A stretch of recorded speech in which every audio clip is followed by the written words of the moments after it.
morning, everyone. Welcome to the regularly scheduled meeting of the Board of Public Works for today, Friday, December 13th, Friday the 13th, 2019. Commissioner Villegas, Garcia, James, Davis, and Caloza are present. President James, you do have a quorum. May we start with bureau introductions, please, starting with Bureau of Street Services. Antonio Becerra, Streets LA. Sherry Kuroki, LA Sanitation. Jay Wong, Street Lighting. Good morning, Wesley Tenajuri, Bureau of Engineering. Roosevelt Bagby, Bureau of Contract Administration. Good morning, Ted Jordan, Public Works General Counsel. Fernando Campos, Executive Officer. President James, we did receive a couple of speaker cards under general public comment. We also received a speaker card on item number 1, 2, 3, 4, 5, 7, 9, 13, and we also received an email from the Porter Ranch Neighborhood Council on item number 3, and that email will be distributed to all commissioners. That's fine. Do we have any neighborhood council commentary? None at this time. Okay. So are you a representative from the neighborhood council? Okay, and do you have an official action by the neighborhood council you want to speak about? Okay, one moment. Are you here regarding the tree removal? Okay, then I'll combine the two.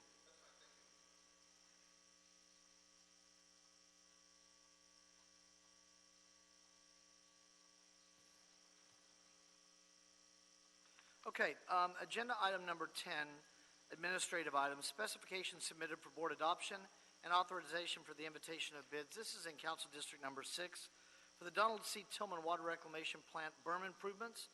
Work order is there. Estimate is $5,340,003. Bid receipt date January 29th, 2020.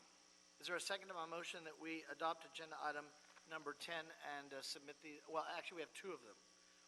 There's another one in Council District 6 for the Donald C. Tillman Water Reclamation Plant influent and effluent flow monitoring infrastructure. Estimate $1,621,000. Bid receipt date on this one is a week earlier at January 22nd, 2020. Is there a second to my motion that we adopt agenda item number 10 forthwith to submit these solicitations by Commissioner Garcia? Any objection? Without objection, we will do so. Agenda item number 3 has been, actually, Dr. Campos, which one has the request for continuance? Number 4? No. Item number 8, and also there is going to be a request for item 3 as well. There's been a request by the Bureau to continue agenda item number 8, which is State of California's Energy Commission loan from the Bureau of Street Lighting. The requested continuance date is 1 week to Wednesday, December 18th, 2019. You might let them know that that's going to prepare to be here for a little while. The last meeting of the year is always a long one. So any objection to the continuance to Wednesday, December 18th, 2019? So that'll be the order on agenda item number 8. Let's go ahead and take the tree removal item, agenda item number 3, since we have some speaker cards on number 3. Streets LA, Council District 12, tree removal at 20900 Cessnon Boulevard, recommending that the board find under the California Public Resources Code, Section 21166, and the state's Environmental Quality Act, CEQA Guidelines, Section 15162, on the basis of substantial evidence contained in the whole record that since the city's prior certification of Environmental Impact Report, the EIR number is in the agenda notice, there have been no changes to the project, changes with respect to the circumstances under which the project is being undertaken, or new information of substantial importance concerning the project which cause new significant environmental effects, or a substantial increase in the severity of previously identified significant effects, and therefore no subsequent EIR, supplemental EIR, or other analysis is required for the project. Secondly, specify that the Bureau of Street Services, Streets LA Urban Forestry Division, located at 1149 South Broadway, is custodian of the documents or other material that constitute the record of the proceedings upon which the board's decision is based. And number 3, review and approve the request for a fee permit for the removal of 25 coast live oak trees. Tree replacements are required. Mr. Banuelos, before we start with you,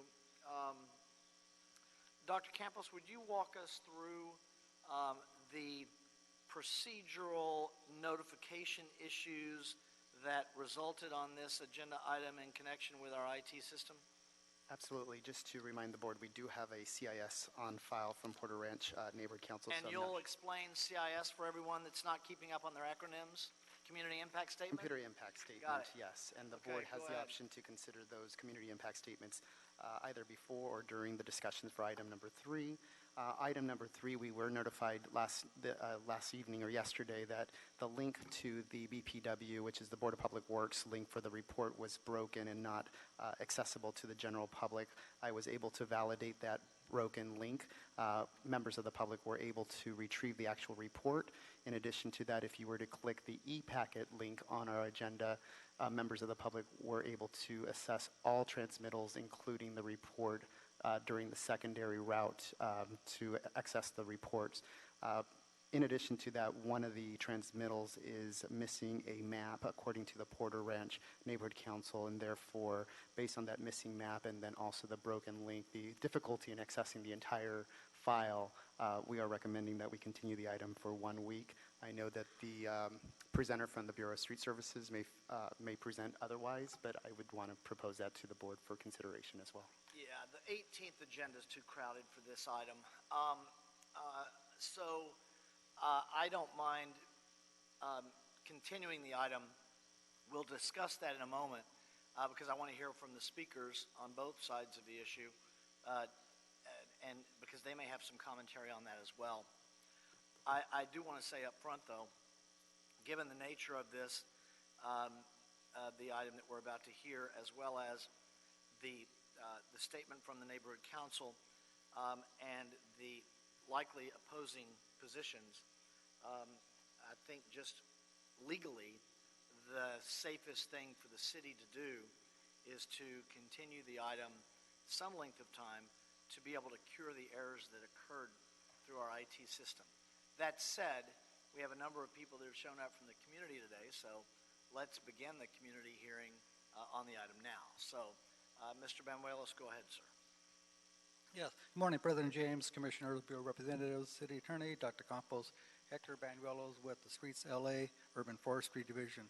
What we have before us is a request from Porter Ranch Development Company, or Toll Brothers. The developers are proposing to construct 65 residential equestrian lot dwellings at 20900 South Mountain Boulevard and the community of Porter Ranch. They're requesting a permit to remove 25 coastal live oak trees, and in addition to one dead oak tree. The property is approximately 42 acres, and they are designated 2 open space areas, including they have to also install a water quality basin to capture and to treat the stormwater that comes from the project.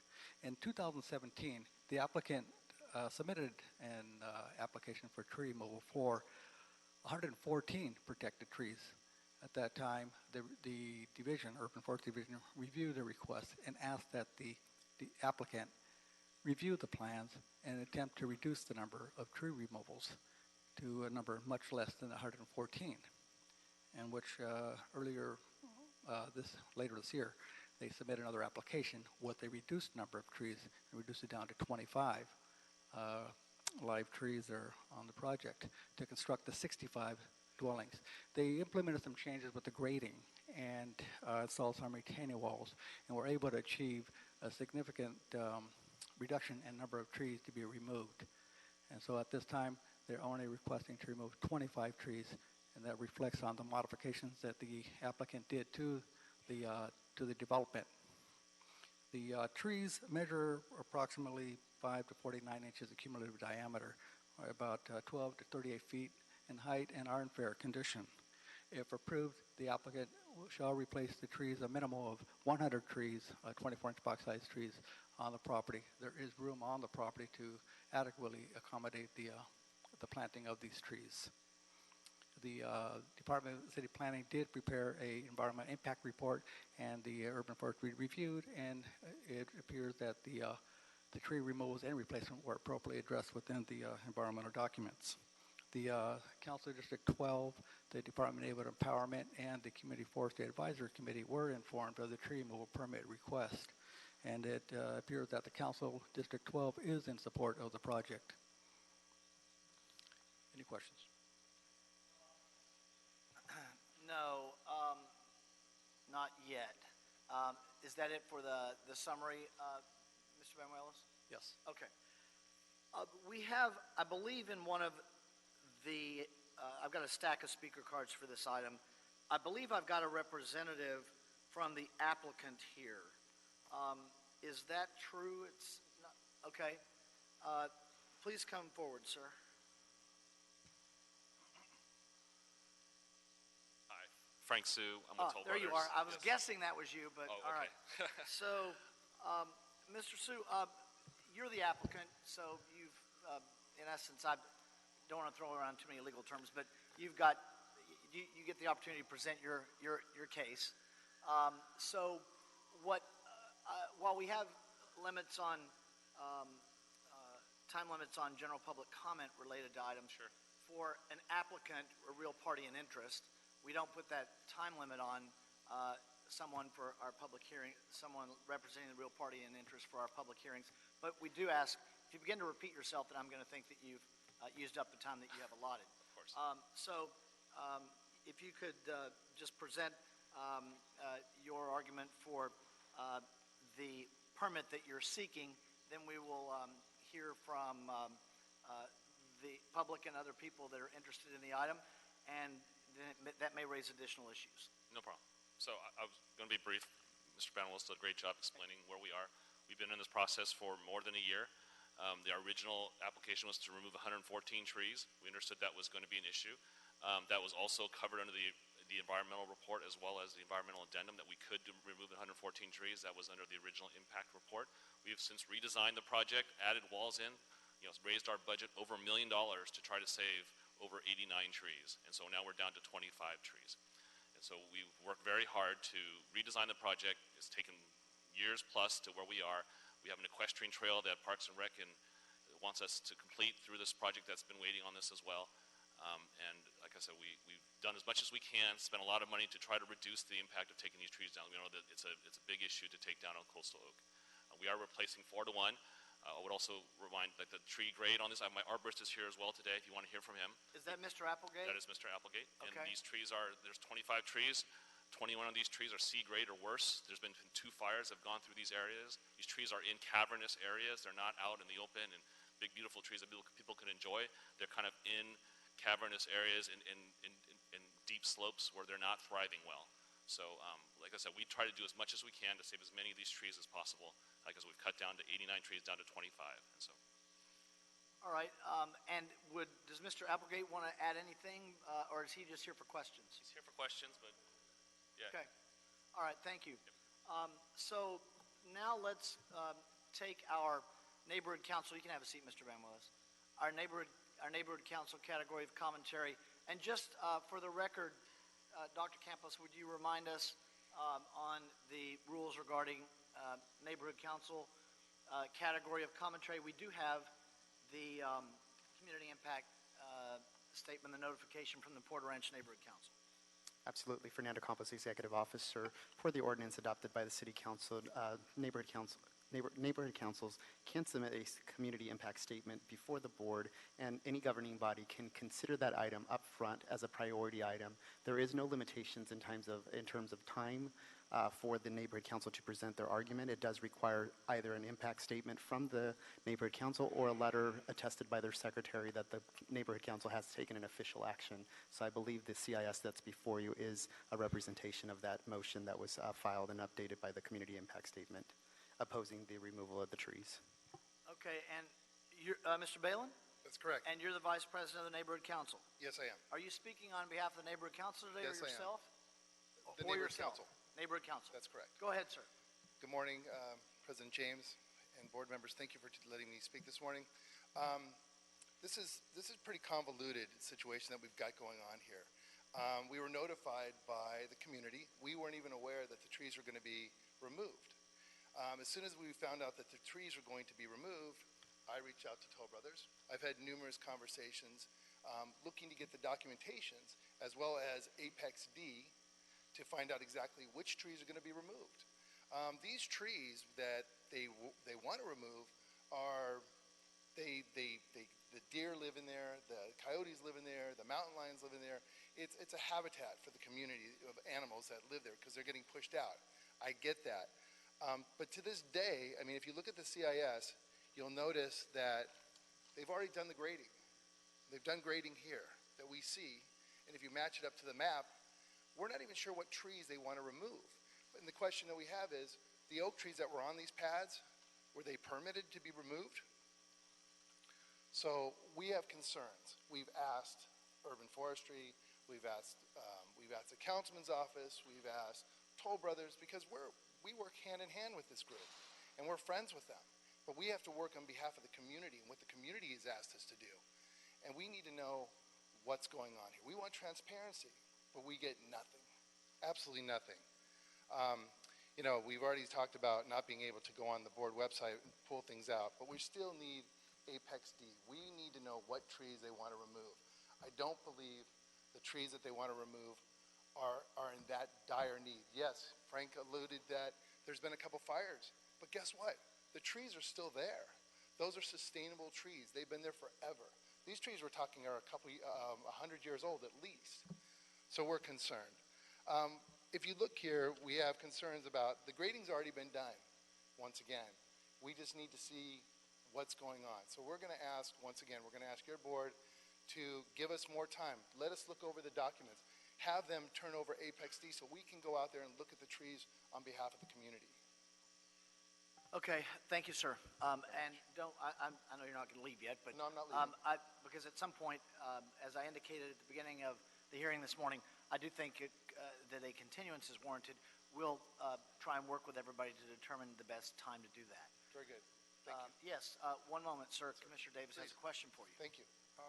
You are the vice president of the Neighborhood Association. Yes, and I oversee land use Do as you well. recall there ever having been a meeting with one of our representatives from the city to come and discuss the project? Not at all. There have never been a meeting? Never. And I've been on the board for a long time, so this was the first of this. I worked well with Toll Brothers, and I love the development.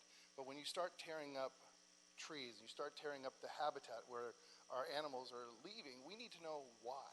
We need to know exactly. We want to see the transparency, and the community does. Well, they got their proposal accepted in terms of their proposal to remove the trees.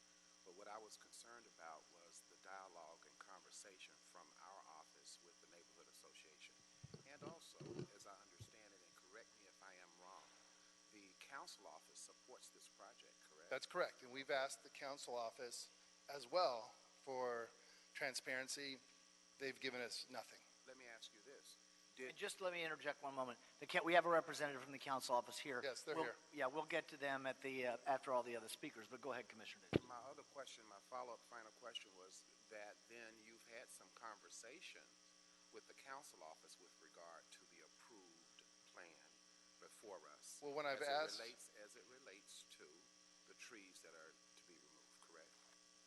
So when I was talking to Mr. Cotto, and I asked him, because his name's all over this, he said he knows nothing about the trees. I see. So that's what I got from the councilman's office. Thank you. Yes, thank you.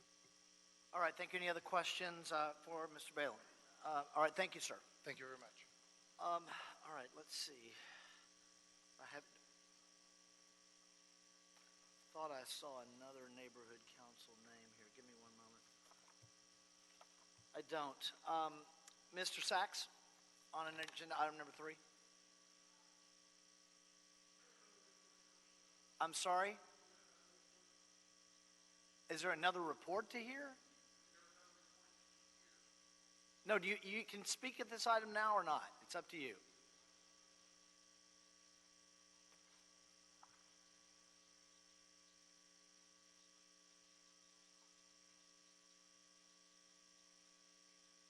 Yes, thank you. Good morning, Arnold Sachs. It's fascinating. I actually checked on the CD district as Mr. Lee's because on Wednesday, in the last city council meeting of the year, they had an item on the agenda regarding a development in Monica Rodriguez's council district, and it was another large housing development without any regard to infrastructure or anything, single residence homes, and the council voted yes to deny the applicant's application, and it was another large development. But what I was thinking about when I was listening to that presentation was they have a CEQA report here, and I wondered who did the CEQA report. Did the applicant do a CEQA report on the development of that he's proposing, or did the city do a CEQA report for the applicant? And why would the city do a CEQA report for an applicant? Because they're going to turn around and authorize the CEQA report because it's a city CEQA report. There's a missing link here someplace. And so I would ask the same question here. Who did the CEQA report? And if it was the applicant, and the public would have had an opportunity to address that report. And if it was the city, the public should have had an opportunity to address the report before the city authorized it. And so let's go back to CEQA. There is no inclusion of any low-income housing here, no inclusion of any multiple family housing, no inclusion of any of the infrastructure that would be required. And who knows if it's a homeowners association. It's a very deadly 2 minutes. association to have in the city. Thank you. Thank you, Mr. Sachs. I have on the card Wayne from Encino. Good morning, sir. Representative for the trees. Yes, Pepito Pig, you are cutting down our fucking trees again. And thank you to the gentleman on the CIS demonstrating protection of animals such as myself. I need trees. I sit under them when it's hot. And I also go and I take a shit by trees too, and I bury it politely, yes. But we look at the offices of John Lee. What a piece of fucking shit and a lying little dog-eating Korean scumbag that represents that district. He took over for the Kike Mitchell Englander, another filthy anti-environmentalist Republican Trumpist scumbag asshole. Yes, this is the problem with the 12th district. It looks pretty on the outside, but in the inside, filth is buried everywhere. Anti-development is non-existent. They fight affordable housing. And I even think that some members of this panel think that John Lee is acting like a nigger, and that's not good for all of us. So we want these 3 projects stopped. Save all the fucking trees. We need them, my fellow birds and squirrels. And let's not forget possums. And let's not forget raccoons. And let's not forget deer. Yes, we still have a couple of deer. And then we tried to talk to the new council president, Nuri Martinez, but her big fat ass will not get here and talk to us. So John Lee in March 2020 is facing a primary. Yes to the Democrat lady. Get that fucking Republican off of our city council and save the trees. 2 Thank you minutes. so much. Next, we have Eric Nam.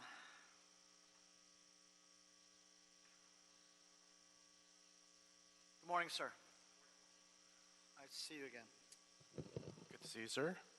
Thank you for having me. My name is Eric Nam. I currently have the honor and sometimes pleasure of serving as the president of the North Valley Area Planning Commission. But today I'm not here in that capacity. I'm here as a 25-year member of the community. I grew up there, went to Chatsworth High School, barely. But I'm here in support of the project. I've had a chance to look at it and considering the agreement on part of Toll Brothers and the thorough investigation that has been done, especially with the EIR, I believe it's a valid project, and I think it's good for the community overall in the bigger picture. And the 4-to-1 agreements with the 100 trees being replaced, I think it's good, and I'm in full support of it. Okay. Thank you. Thank you. From the council office, I have Eric King. Morning, sir. Nice to see you again. You're the last of our speakers before we have some discussion, Mr. King. So All right. go ahead, take your time. Good morning, board members. My name is Eric King. I'm here representing Councilmember John Lee of the 12th District. The developer has, sounds like they've reworked the project. They've significantly reduced the amount of the proposal, the 114 trees, I think it was. And we believe, we think that's good. It sounds like the board wants to maybe continue this item, so we might reserve some comments for when we bring it back. But we'll continue working with urban forestry staff, the applicant, as well as the community, and work this out when it comes back. Okay, thank you, sir. Just so for your office's information, Mr. King, I feel like on this item, I'm really more compelled to. I don't necessarily want to continue any item. I would like to be able to give everybody a result today, especially since we're about to go into a holiday. But I just don't feel like that's the most prudent thing to do for the city right now because of, frankly, just our own systems. And our systems, we have new technology. We're very advanced now compared to years prior. But sometimes mistakes happen, and on our end, there was a mistake in getting proper notification to all the parties, and I just don't want to serve up that argument that's not a substantive argument on the issues that are before us to somebody if they wanted to try and stop anything from moving forward. So I'd like to get rid of that argument by continuing the item. Okay. So, thank you, sir. Understand. So with that, colleagues, I don't think a week is enough.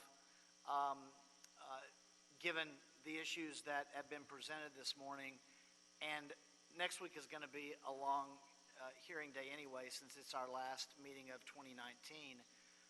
So that would be Wednesday the 18th. It's actually not a week away. It's 5 days away. Mr. Balin, and also Mr. Sue,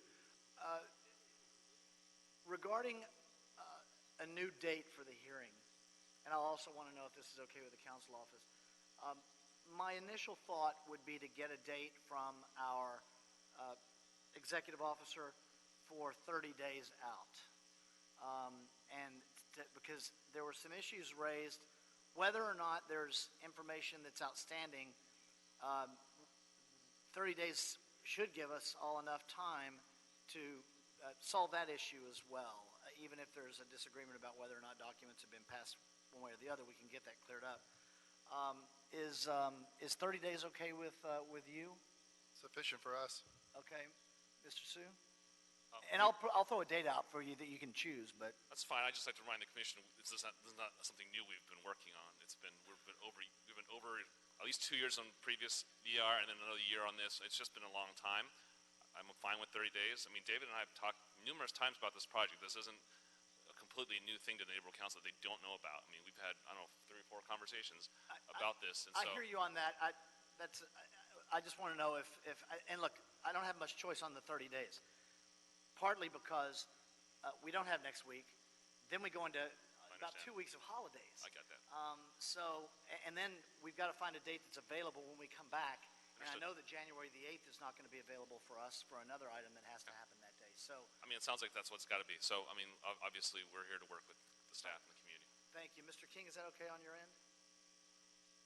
Yes, given the situation with the holidays, we would just urge that as soon as possible. Okay.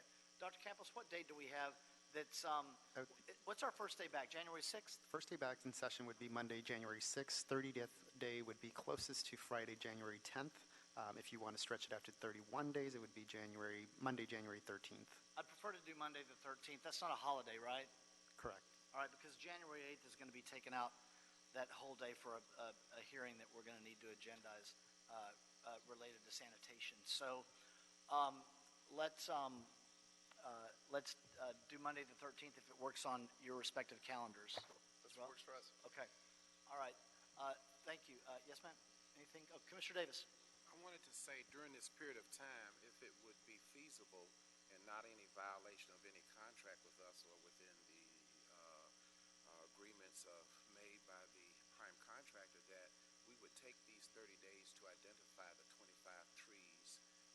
share it with both the council office as well as the neighborhood association so that they can be clear specifically where these trees are that we need to move to advance the project. Is that possible? Mr. Banuelos? And that would be the Apex D that we've been requested for some time now. Thank you. I'm sorry, what was the question? Within these 30 days that the president has allowed us to have, is it possible that we might be able to identify the specific 25 trees and their location to share that information with the neighborhood association if it's not in violation of any agreement that we have? Yeah, we verified them already, but we can go out there and re-verify if you wish. So you did go to the neighborhood association and you did identify? Oh, I'm sorry, no. We went to the site and verified the trees are still there, but no, we can go to a neighborhood council meeting if you want. Not a Well, problem. even if it's not, I'm not even sure if there's a meeting that happens, even if there's not a meeting, Commissioner Davis is concerned about you getting the information to them. Right. Whether it's in a meeting or an email to everybody, whatever. Right. We just want confirmation that that info is going to them. Yes, not a problem. We can give them whatever information they want, whether we have. Thank you. Okay. Thank you, Commissioner Davis. We're happy to meet with David and the neighborhood council and go through the maps and whatever he wants to see. Okay. Thank you. Commissioner Villegas. Just a process question for our executive officer, just to ensure that something like this doesn't happen again. Is there corrective actions that we've taken? Yeah, unfortunately, sometimes with technology, there are glitches. We do and can verify and validate that all the documents are uploaded as of right now through the e-packet link. However, the link that most general public members would click on would be the BPW number, which is the Board of Public Works number, which is the easiest way to retrieve the documents. In that link, the only thing that's coming up is the actual report itself and not the transmittals. We do know that members of the public were able to access the e-packets, but not all members were able to do so. So it's recommended that we do continue this this item. In regards to, well, will it happen again in the future? It may, possibly with technology. We will work with ITA. We will also work with city clerks to make sure that this is not happening with the software. It does not happen. Typically, we do about 1,200 to 1,300 items per year.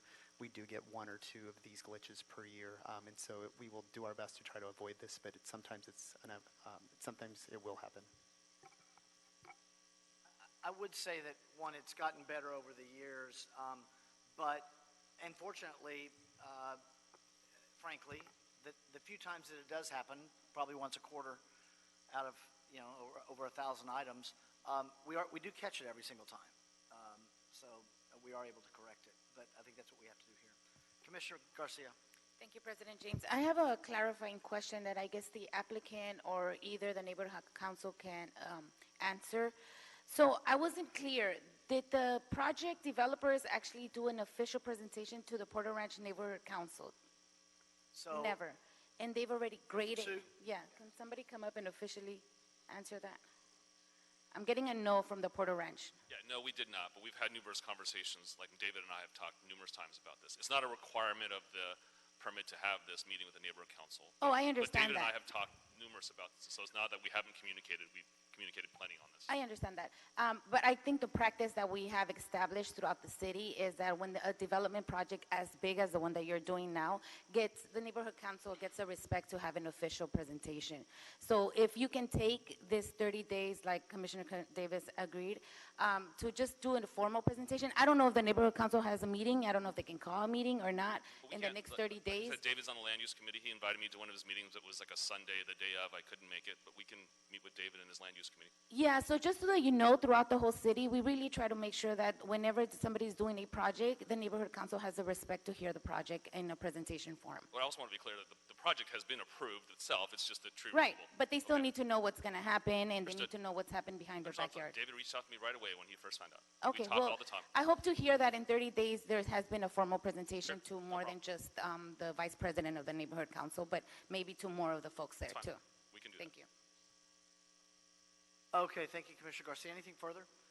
So the order, I believe unopposed, would be that this item will continue to January 13th, a Monday, 2020, correct?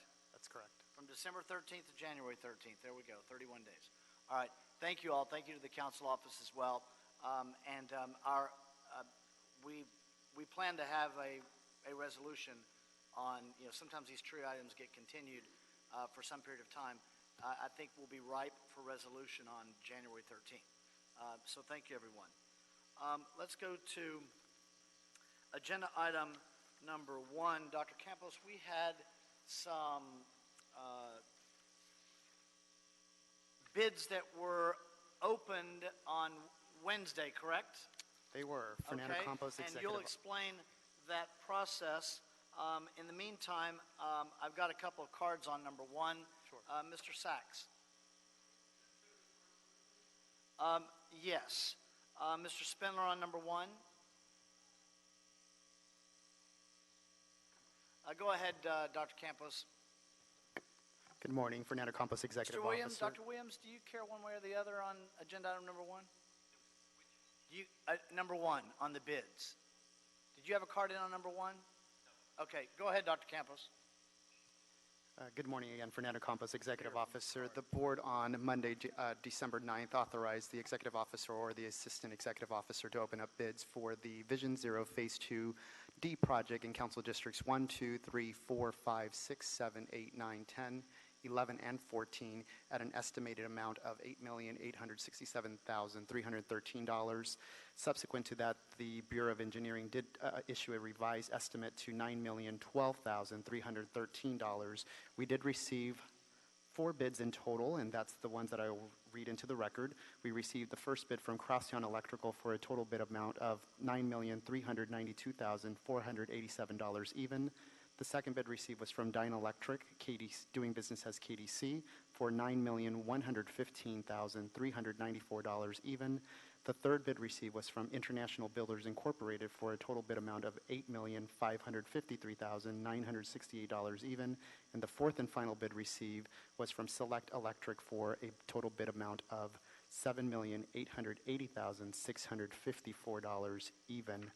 For the record, the bid from International Line Builders Incorporated, which was the third bidder, did have 2 line items that were whited out, not lined out, but whited out, and both line items were initialed by the contractor. That's line item 37 and line item 38. For the record, I will read that into the record just in case. Line item 37 was for $75,714, and line item 38 was for $9,445 even, and both line items were initialed by the contractor. We are asking the board to officially accept these bids so that the project can move forward and staff can do their analysis to recommend a contract award. Okay, thank you, Dr. Campos. Just a couple of things to clarify before our speakers come up. The bids were opened with our standard procedure that we do here in the Board of Public Works room with the bidders' notice to be there if they would prefer, correct? That is correct. We did have a full room. On agenda item number 1, Mr. Sachs.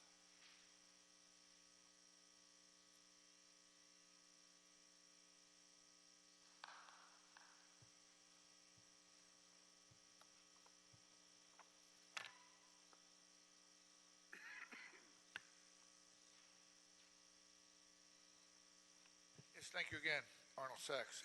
And the famous line from Caddyshack is, "Be the ball." So, what is the projects? That's the real question. And there's quite a differential between the lowest bidder and the highest bidder, and the lowest bidder and the second bidder, and the $75,000 or the $85,000 from the third bidder is, that's like water under the bridge. So, would they resubmit these bids to find out why there's a difference of $1.5 million between the first and the fourth bidder? And again, what are the projects being considered for the Vision Zero project? Is it a complete street project? Is it a sidewalk? Is it a public right-of-way? Does it, and Vision Zero means you don't see anything, by the way. And was it presented to the neighborhood councils that is being affected by this, by the work being done? Did they get any input on these projects? Courage is a overused word sometimes, so I appreciate some of the input from the council members here. But it would be interesting to find out before these bids are finalized if the neighborhood council's been involved in these projects. Just having the council presidents go ahead and do this, who knows what they're doing? I mean, they could be putting out trash cans without allowing for trash to be picked up. They could be putting out bus benches. They could be, there's no information here. And if people go online to look, it'll be after the fact. Another item I think you should put on over until the neighborhood councils get input and we get some information from the city council members. Thank you. Thank you, Mr. Sachs. Wayne from Encino on number 1.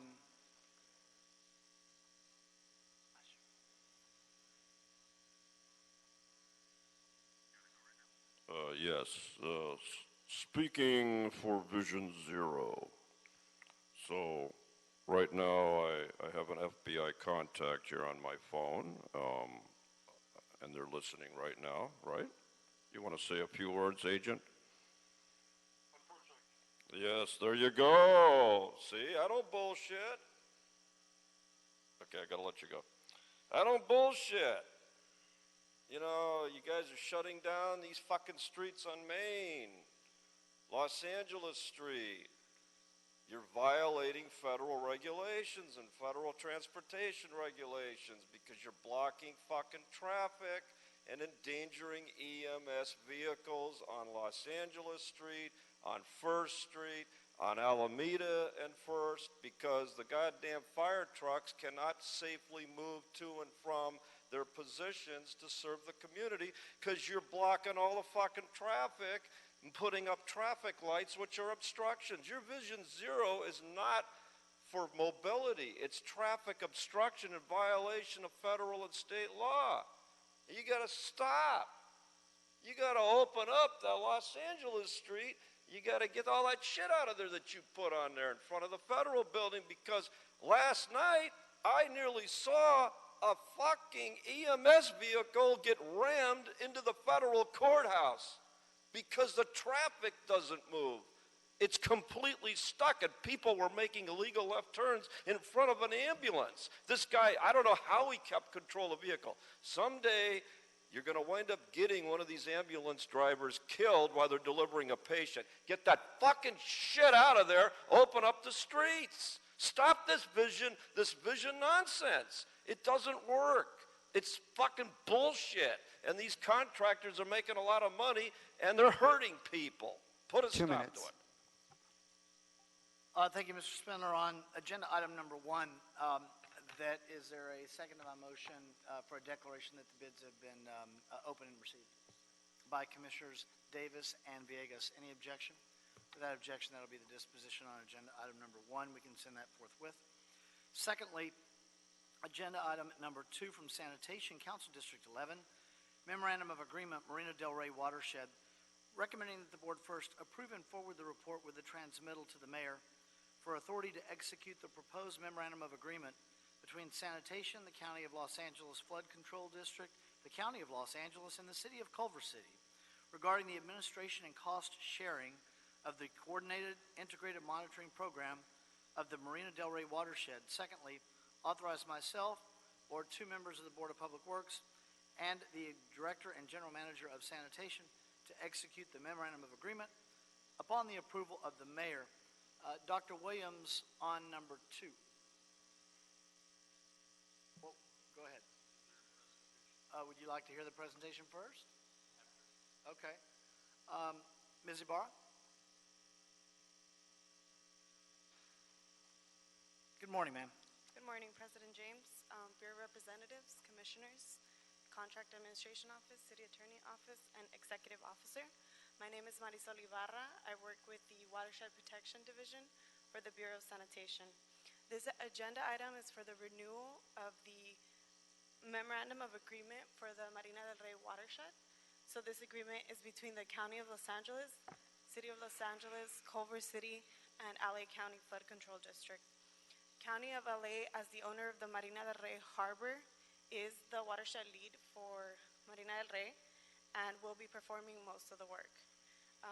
The main driver for this work is the Municipal Stormwater Program, also known as the MS4 permit, and this basically mandates the city to comply with total maximum daily load regulations, also known as TMDLs, as well as it requires us to implement the Coordinated Integrated Monitoring Program, also known as SIMP. This SIMP serves to track and meet water quality regulations within the Marina del Rey watershed harbor. Additionally, the Marina del Rey watershed has developed the Enhanced Watershed Management Programs, also known as EWIMPs, and those were approved by the Regional Board in April 2016.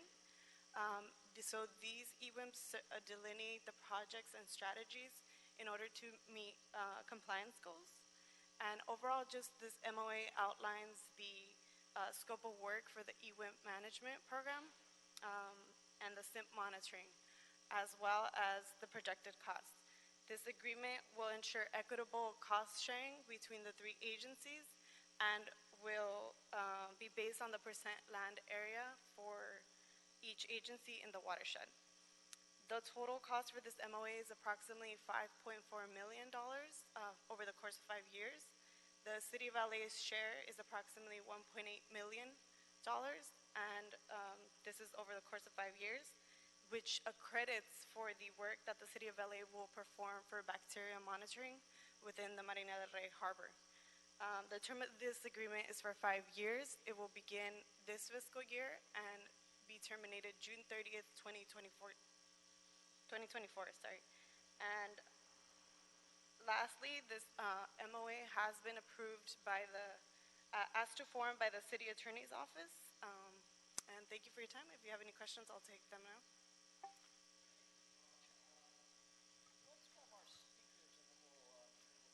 Okay, thank you.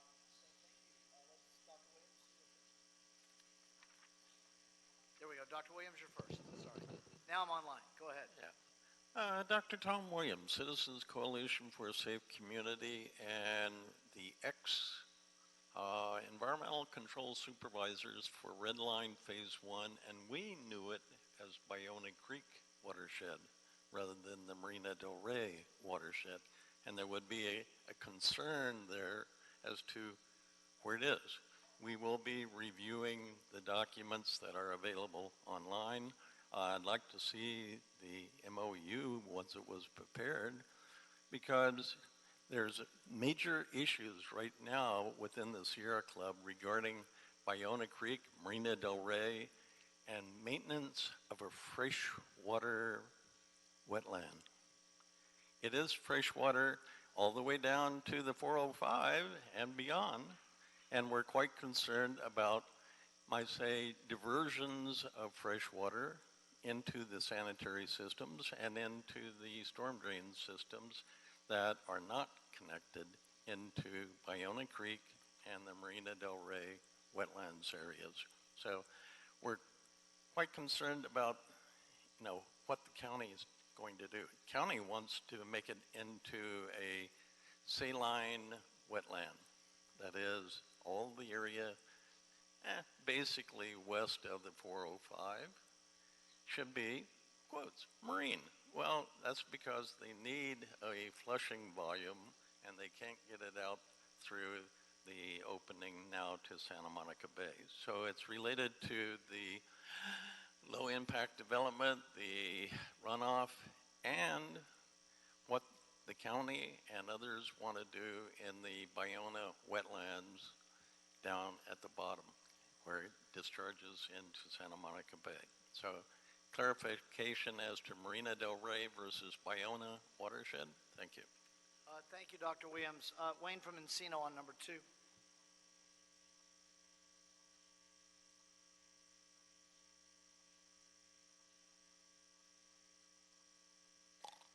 So of course we get the drug addict Mike Bonin, fucking faggot.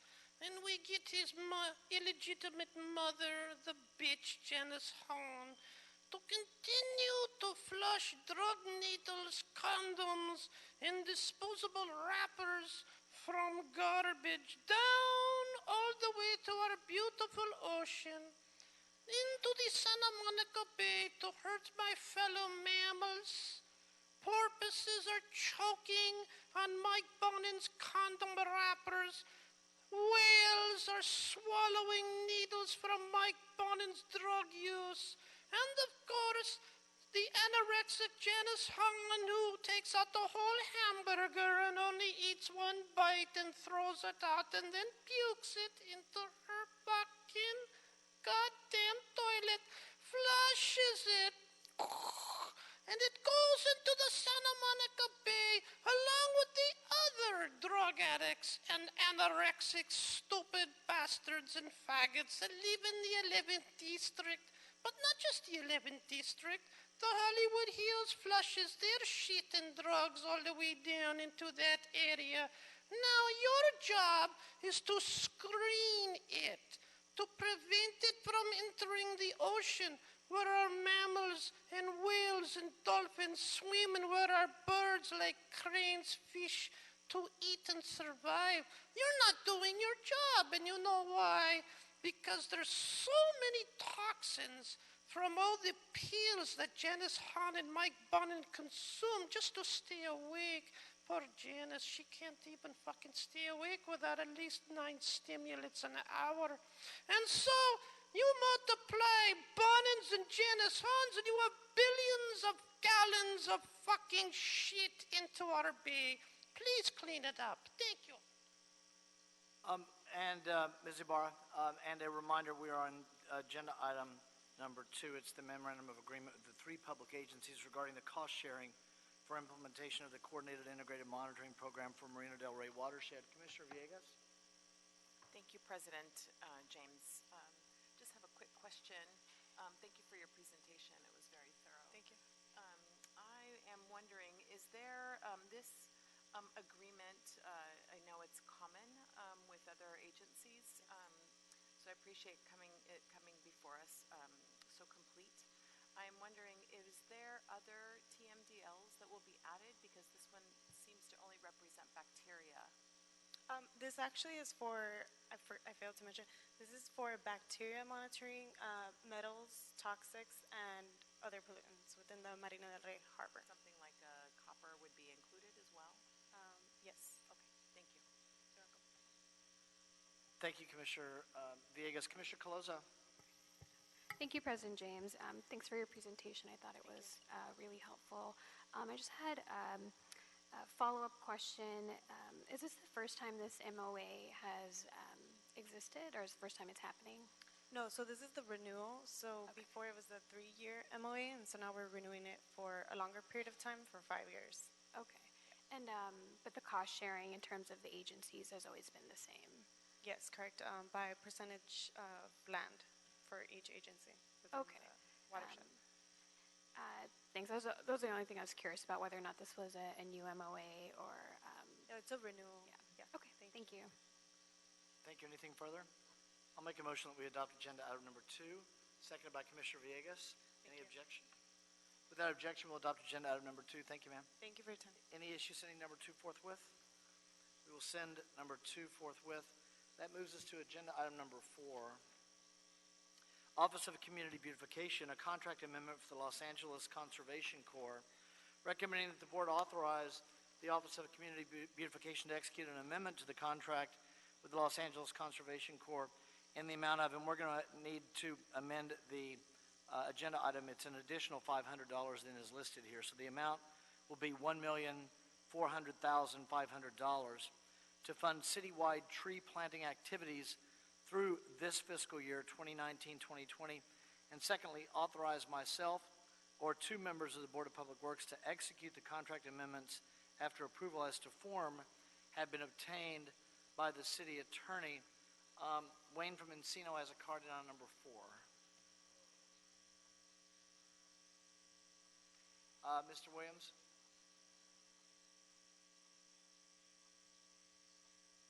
Go ahead. Okay, Dr. Tom Williams with the LA 32 Neighborhood Council Environmental Green Committee, and we're going to be considering on Monday 700 trees for the zip code 90032. And we're quite concerned regarding this particular project as to who's going to get the trees. will it be Porter Ranch or Boyle Heights? We're quite concerned about the distribution of the very large number of trees. No longer 1 million, 500,000 trees. And how much it costs. By the way, this one program costs the entire budget for 35 neighborhood councils.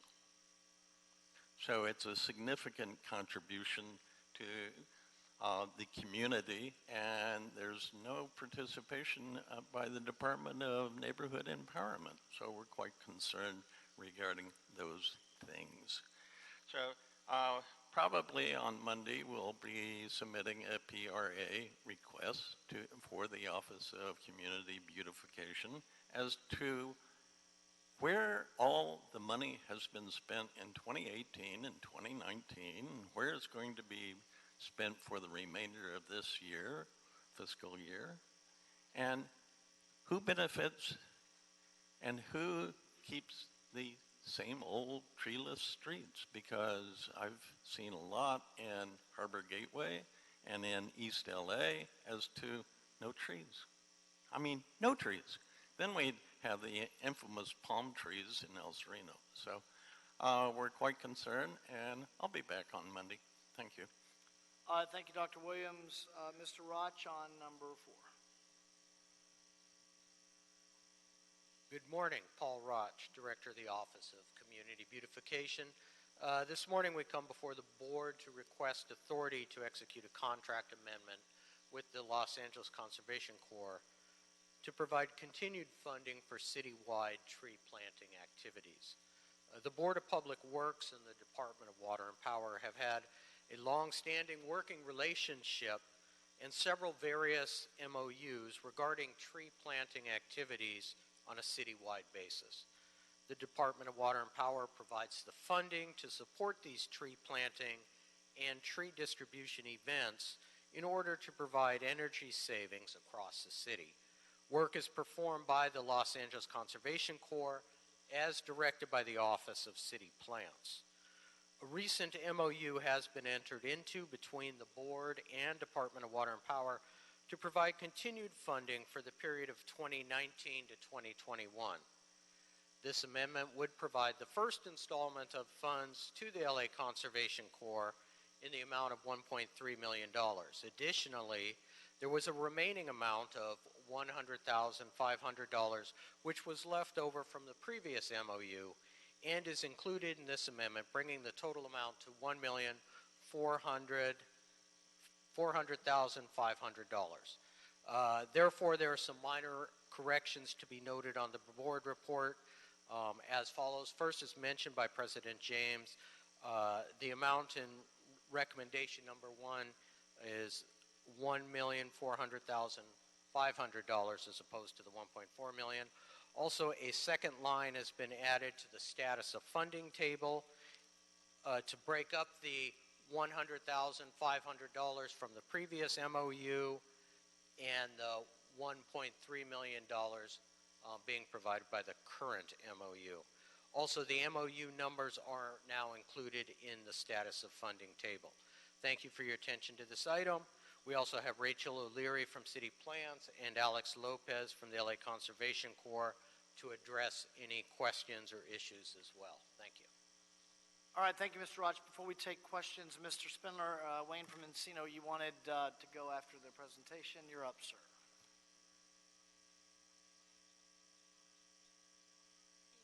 Back before when Dr. Williams missed that one. So, yes, he's correct. Areas with a high concentration of niggers are not receiving the street trees. Only those with the lightest skin, such as Asians, Jews, Ashkenazi Jews, and of course, white Goyim are receiving many, many fucking trees. But you go south of the 10 freeway, and Mr. Ridley Monkey calls them all monkeys. And the reason why they don't get trees is because they keep voting for the same people. For example, did you know, well, Mr. Sachs knows, that Mark Ridley Monkey is running back to the 10th district to take over Herb's seat, and then Herb is switching over to take Mark Ridley Monkey's seat. Do you think that these fucking voters know that they should not vote for either one of these poverty pimps? Well, I don't think so. So, if they voted fucking Jan Perry in there and voted Mark Ridley Monkey out in favor of a Korean, you would get so many fucking trees in all of those districts. You could not put enough birds in those trees. So the problem, people like Clive, Mr. Williams, and other whites, and especially the pieces of shit that just walked out of here from John Lee's office, they're checking campaign donations, and they're very low right now. Yes. And the reason why is because it's a fact. White, wealthy, educated voters tend to switch their votes when those elected fuck up, and those of the darker persuasion tend to vote for people only if they have the same skin color. So you need to get into the 21st century. Thank you so much. Commissioner Garcia, you had a question for Mr. Roch. I did. Mr. Roch or City Plans, either one. Who and how will you identify where you're going to plant all these the locations for the tree planting? Good morning. Thank you so much. Happy holidays, all. So City Plants is a free tree program where we have free street trees and trees for private property that are available to any Angelino upon request. You can order them online, street trees online, and we also host free tree distribution events throughout the city at community fairs and festivals. That being said, we do go after bigger strategies with outside funding with state grants to prioritize tree canopy expansion in low canopy areas. And we use a series of data sets to figure out what areas are the highest areas of need, including CalEnviroScreen, which is a composite environmental burden score. So we work with our city partners and nonprofit agencies to make sure that we can bring trees to the low canopy areas in the city as well, in addition to having a free tree program for all Angelinos. So has there a plan of how we will deploy these established already? How is there a plan already, scope of work, a plan that where these will be distributed and planted, or we don't have that yet? Yes, so some projects are under works and in the works currently. Our partnering agencies have grants throughout the city of Los Angeles that are specified project in scope, but we are upon request. So any Angelino can get a tree from us online, and we will come. LA Conservation Corps will come and deliver those trees. Okay. And my last question, and obviously we're very thankful to the Department of Water and Power for providing the funding for this. With this funding, about how many trees do we expect to be actually planted and installed in our city? Yes, great question. So with this first installment of this new MOU, we're looking at the purchase of the planting of 8,650 5-gallon trees for private property, residential trees, and about 2,000 trees for the streets or public right-of-way. Okay. So about 10,000 or so trees total. or so. Okay. Thank you for your clarification. Yeah, definitely. Thank you, Commissioner Garcia. Commissioner Caloza. Thank you, President James. Commissioner Garcia actually asked the question I was going to.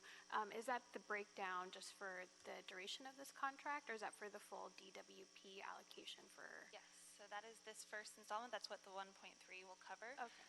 For the total MOU, we're looking at about 34,600 residential private property trees and 7,500 street trees. Okay. And this is all contributing to the mayor's larger goal of 90,000 trees. Yes, that's a great point. I was going to lead into that. Yes, so these numbers are included in the 90,000 tree goal and will help us get that much closer to that goal. And in addition to that, the goal of increasing canopy by 50% in areas of greatest need by 2028. A lot of these trees will be going to those areas of greatest need, and we will be prioritizing that as well. Okay. And could you just share the website where the public can request trees in case they're listening? And I probably will go there later myself. Gladly. Cityplants.org. Okay, thank you. Thanks so much. Commissioner Garcia. Thank you. Just following along something that Caloza just mentioned, is there a number also as well that the public can call? And then the reason I'm asking that is because the website is completely in English. If there's folks that want to there's a lot of folks that speak Spanish that want to also plant their trees. Do you have a way to make that happen? Yeah, I hear you loud and clear on that one. We're working really hard to translate our website currently. Actually, it's one of our goals for the next new year. But yes, the public can call 213-473-9950 and speak to our program coordinator, Jimmy Perez. Okay. Thank you. And it's last question. Will you be doing citywide outreach? And do you kind of have a plan for that? I know that you have your events that you do, but is there something else that you plan on doing? Yes, so we are working with the mayor's office to launch a Green New Deal campaign of which trees will be a part. And we're looking at prioritizing that outreach in low canopy regions of the city in the spring during planting season. In addition to that, we've been working with the city forest officer to create a pilot program using some of these funds to pretty much bring arborists and more hands-on resources and to low canopy communities in the spring. So we'll be hosting a series of pop-up events in low canopy regions and working directly with the residents to site trees for spaces for trees on their property, on private property, and on streets as well. Okay, thank you for that. Yeah. Thank you, Commissioner Garcia. Thank you. I don't see any other questions. Congratulations this year, the Year of the Tree. Yes, your team, along with our city forest officer and, excuse me, Streets LA and other departments are making that come true. I recognize, Dr. Campos, that we need to provide an amended motion. So can I just make a motion that we adopt agenda item number 4 with the amendments that have been proposed in the written document that was passed out? Yes, that is fine. We do have all 4 amendments that will be noted on the report. Those are the ones that Mr. Roch summarized in his presentation? Correct. And I believe the most substantial one is just the dollar amount. Instead of $1,400,000, it'll read $1,400,500, even that additional $500,000. $1,400,500. $1,400,500. Correct. Okay. That'll be my motion. Seconded by Commissioner Garcia. As amended, any objection? Without objection, we'll adopt agenda item number 4 as amended. Any issue sending it forthwith? We will do that. Let's go to agenda item number 6, Engineering and Contract Administration in Council District 14. Contract award Baker Electric Incorporated, Los Angeles Police Department Motor Transport Division, the Solar Array Project at 260 South Main Street. Recommending the board find that CSI Electrical Contractors Incorporated, the first low bidder, to be non-responsive as discussed in the report. Secondly, declare and award Baker Electric Incorporated to be the lowest responsible bidder for the Los Angeles Police Department Motor Transportation Division Solar Array Project for $3,252,644. And third, authorize myself or 2 members of the board to execute the contract after approval as to form has been obtained from the city attorney. One moment on agenda item number 6. Mr. Drucker.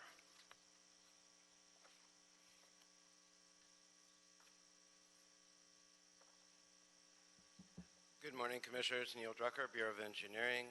As President James indicated, the Bureau of Engineering, working with the Bureau of Contract Administration, would like to recommend the award of the LAPD MTD Solar Array Project to Baker Electric. And as the President indicated, we would like the board to find CSI Electrical Contractors, the first low bidder, to be found non-responsive for failure to submit the general contractor pre-qualification requirements. Just to note, both CSI and Baker were required to submit the same general contractor pre-qualification requirements. Neither completed that at the time of bid. They partially submitted in the case of Baker and pretty much missed it in the case of CSI. We contacted both bidders and offered them the opportunity to clarify their bids. Baker did submit a clarification after review by staff. It was determined that they were in fact qualified and met all the qualifications.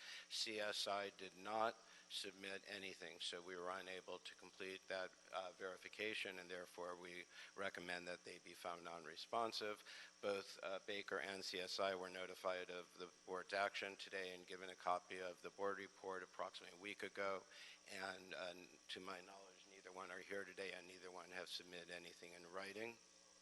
Oh, Baker is here. Oh, I'm sorry. I apologize. I was not informed of that. I did ask earlier. Okay. I do apologize for that. I was not informed. I did ask earlier if they were here and was not informed. But in any case, just to let you know, as President James indicated, this project will basically construct a solar array, a group of panels on top of the existing LAPD Mtg facility, which is located right here at 260 South Main Street between 2nd and 3rd Street. The shades will go on top of the parking structure, so they will have a combined use, one, to shade the vehicles that actually park on the top of the structure, and two, they will offset almost completely electrical use at the facility. The electricity that's generated by those solar panels will go back into the DWP grid to feed the grid. However, they will offset the use at the facility, so that's good news. I did want to also let the board know that there's a number of similar projects coming down the pipeline over probably the next 2 to 3 years. We're working with Michael Samuelon, who's here, and the mayor's office as a whole. They're very supportive of this project, as well as they've given us a lot of assistance in the overall program, and I hope to come back to this board in the next 3 to 4 months with an RFQ to bring in a group of pre-qualified solar vendors that can do the next group of projects, so that we have the ability to go to vendors that we've already vetted and worked with and have those vendors help us do a number of equivalent solar projects. So look forward to seeing that in the very near future. Unless you have any questions, I think that's all I have. Thank you, Mr. Drucker. I would just note for the record that both of the bids were below the city attorney, the city engineer's estimate, and Baker was 4.07% below. Given what you've explained regarding CSI, we don't have any cards from CSI, do we, Dr. Campos? None received, no. Okay, no indication of a rep from CSI. We do have a representative from Baker, although I don't have a card from them. I don't know that, obviously, if we have a question for them, I'm sure that will be fine. But I don't have any questions. Commissioner Davis? I wanted to know, moving forward, will there be any opportunities? We have small and emerging businesses. These are locally funded projects, correct?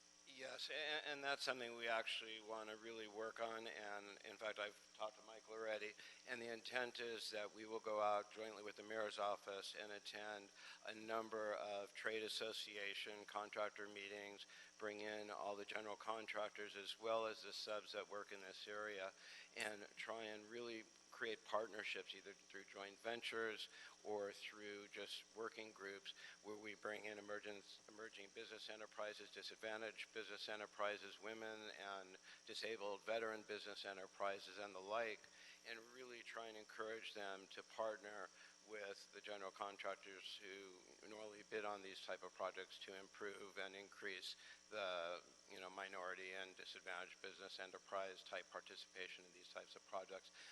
It's difficult because a lot of the firms that are working in this area have been working for a while, so we need to really bring on more firms into this type of industry, and there is a cost to enter in the industry, and I think that's one of the difficulties, and we're working on that with the general contractors to have them assist some of the vendors who might need assistance in actually becoming bidders for city projects.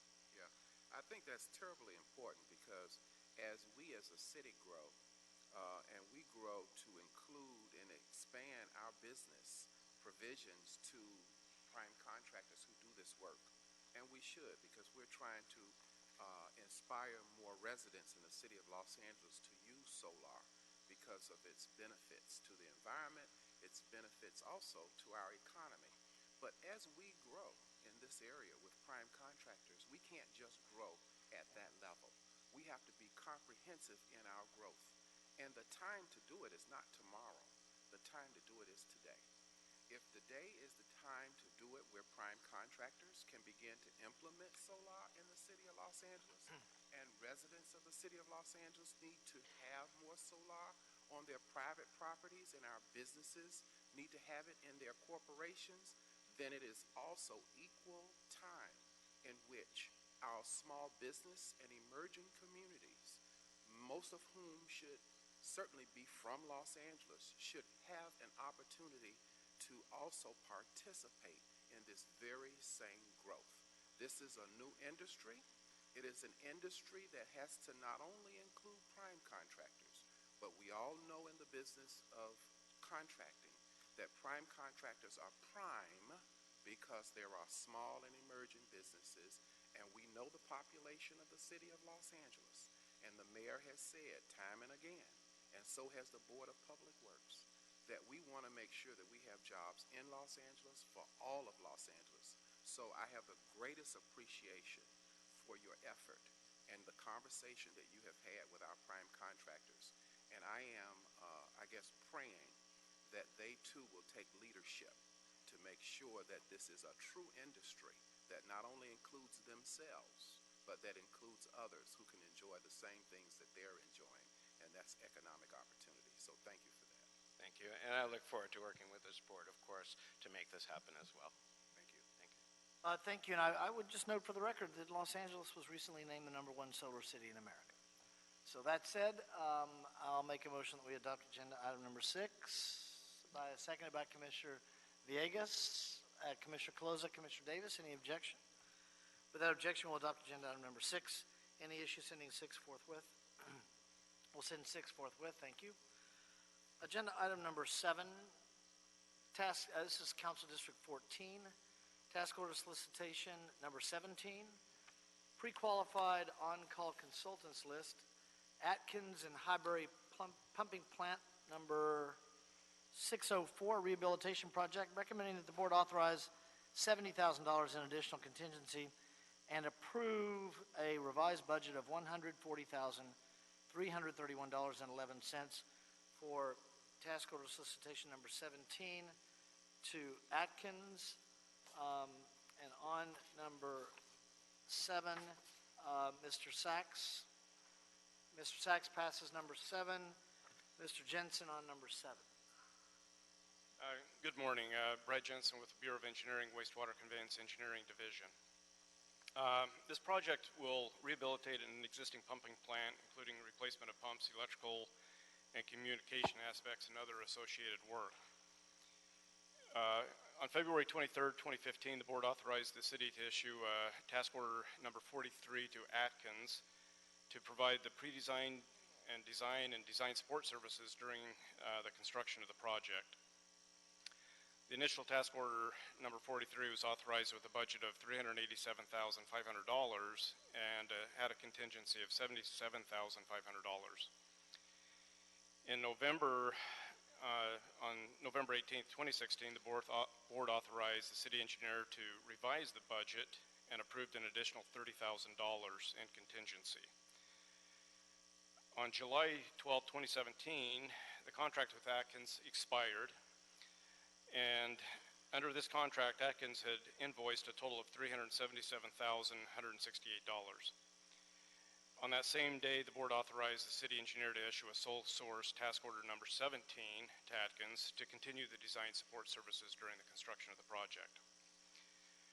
The remaining balance of the original task order and what they had invoiced, that balance was moved to the new contract and issued under task order number 17.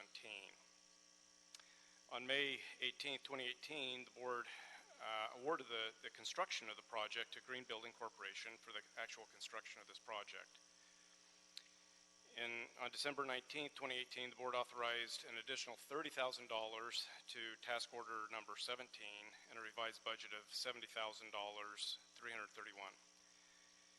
As of July 2019, a total of 135 submittals and 50 requests for information have been submitted by the contractor, and 58 submittals and 24 RFIs have been forwarded to Atkins for their review and comments. Additional submittals and requests for information needs to be reviewed by the contractor or by the consultant Atkins. This work has not been authorized pending the approval of this board report. Therefore, the Bureau of Engineering requests a budget increase of $70,000, which includes a $16,191 contingency.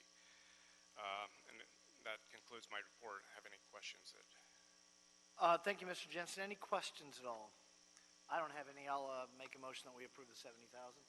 Agenda item number 7, seconded by Commissioner Caloza. Commissioner Garcia, any objection? Without objection, we'll adopt agenda item number 7. Thank you, sir. Thank you. Any issue sending 7 forthwith? We will send number 7 forthwith. Agenda item number 9, authority for expenditure, Clean Harbors Environmental Services, Sanitation, and the Office of Accounting are requesting board approval on execution of an authority for expenditure in the amount of $1 million to continue to provide sanitation's residential special materials, conditionally exempt small quantity generator and permanent collection sites programs, as well as routine and emergency hazardous materials and waste collection, disposal, and recycling services. The term of the agreement will be from November 1, 2019 up through June 30th of 2020, the end of the end of this fiscal year, I should say.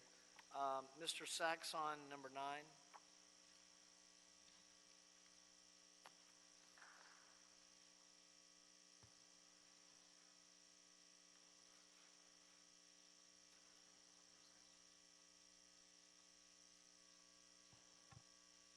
Yes, thank you, Arnold Sachs, for the record. Very quickly here.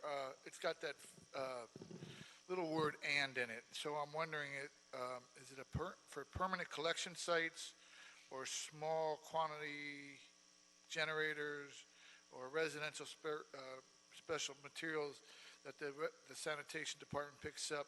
And why, when this agreement was put into effect, would it be just for July, August, September, and October of 2019, or is it a carryover type agreement that goes from the previous fiscal year? Because this one ends in June 20th. It's like and we're in December now, so November's already passed. So it's like a 7-month additional funding. And I'm wondering how come the additional fund, maybe was there any kind of natural disasters that would have used up whatever funds, even contingency funds from the original contract that they need to cover the work for? Thank you. Thank you, Mr. Sachs. Mr. Park.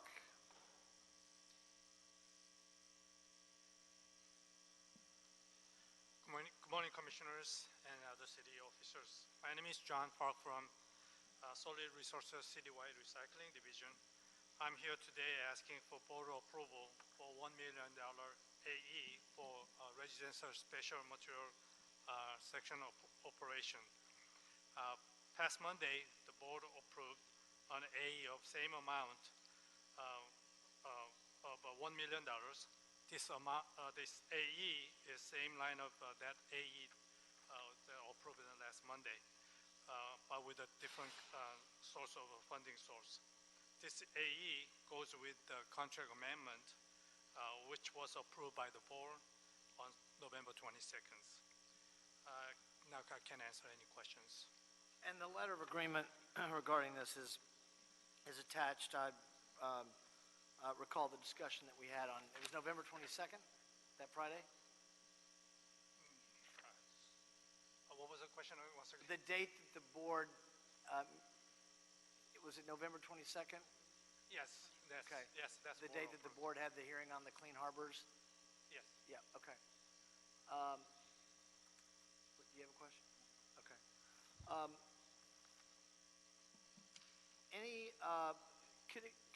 Mr. Park, would you just add, it's in the written record, but I'll let you do it rather than me reading it. Just add for the oral record what we're covering here with the $1 million with Clean Harbors. This is covering mostly our permanent hazardous waste collection center, which is called the Safe Centers operation. Okay. And the disposal of the collected the hazardous waste from that locations. All right, any questions? I'll make a motion that we adopt agenda item number 9, seconded by Commissioner Garcia. Any objection? Without objection, we'll adopt agenda item number 9. If anybody has any further specific questions on their own, listening in or researching this regarding Clean Harbors, there was a discussion on the Clean Harbors contract, we believe on November 22nd on our board. So with that, any objection on number 9? Without objection, we'll adopt agenda item number 9. Any issue sending it forthwith? We'll send it forthwith. Thank you, sir. Thank you. Any issue sending number 9 forthwith? I just said that. So we're good on number 9. Agenda item number 13. Let's get our streets notice taken care of. Status update on major upcoming street improvements for this coming weekend. Dr. Williams on number 13.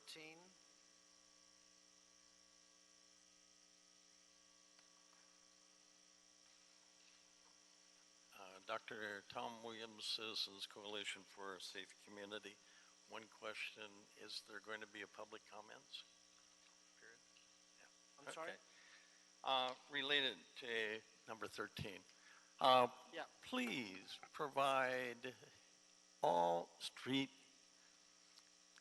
projects to the neighborhood councils, because we get asked as to what's going on at such and such a location, and we have no information regarding it. We have no way of getting it to the relevant departments because we don't know who's doing it and who's in charge of it.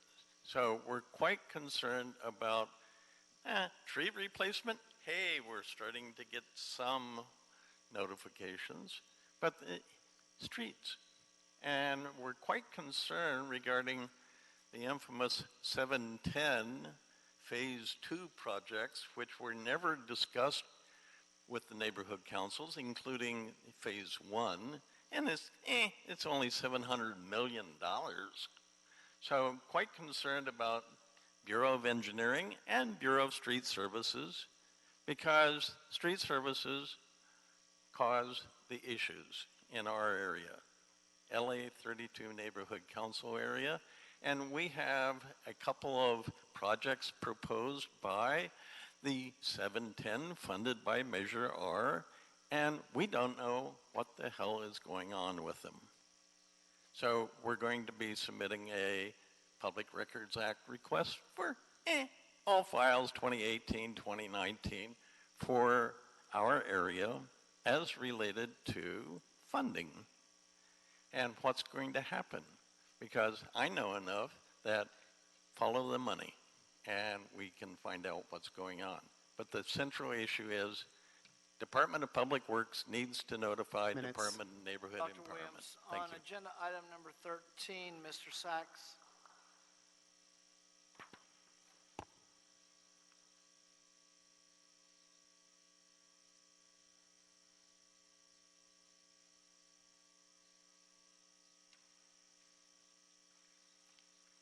Yes, thank you again, Arnold Sachs. And actually, this is a great item to have on your agenda.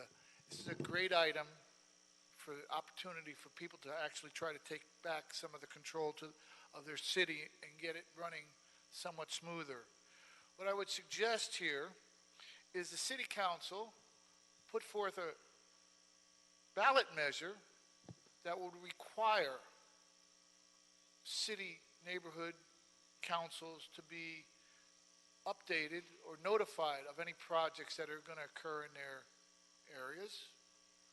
We heard that permits aren't required, or permittees are not required to discuss their projects before the neighborhood council. This would give you an opportunity to find out exactly what's going to happen in your neighborhood, give you an opportunity to keep control of your neighborhood. The Board of Supervisors voted down HOAs, or made a requirement for communities to have HOAs, which are homeowners associations.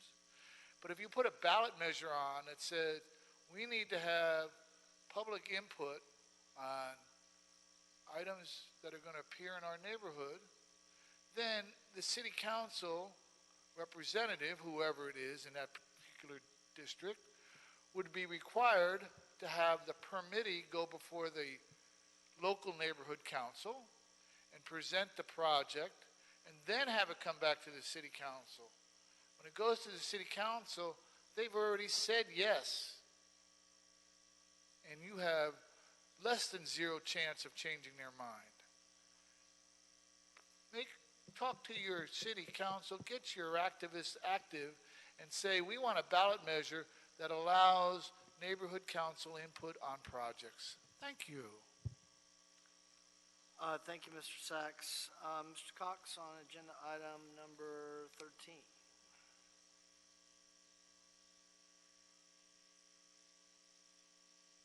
Good morning, President James, Commissioners, Bureau Representatives, and Executive Secretary. My name is Michael Cox with Streets of LA. In order to keep the public informed on the upcoming resurfacing projects to minimize the impact on the community as well as delays to the commuters, Streets LA would like to provide you with an update on all major upcoming street improvement projects. The following projects are scheduled in the Metro resurfacing region.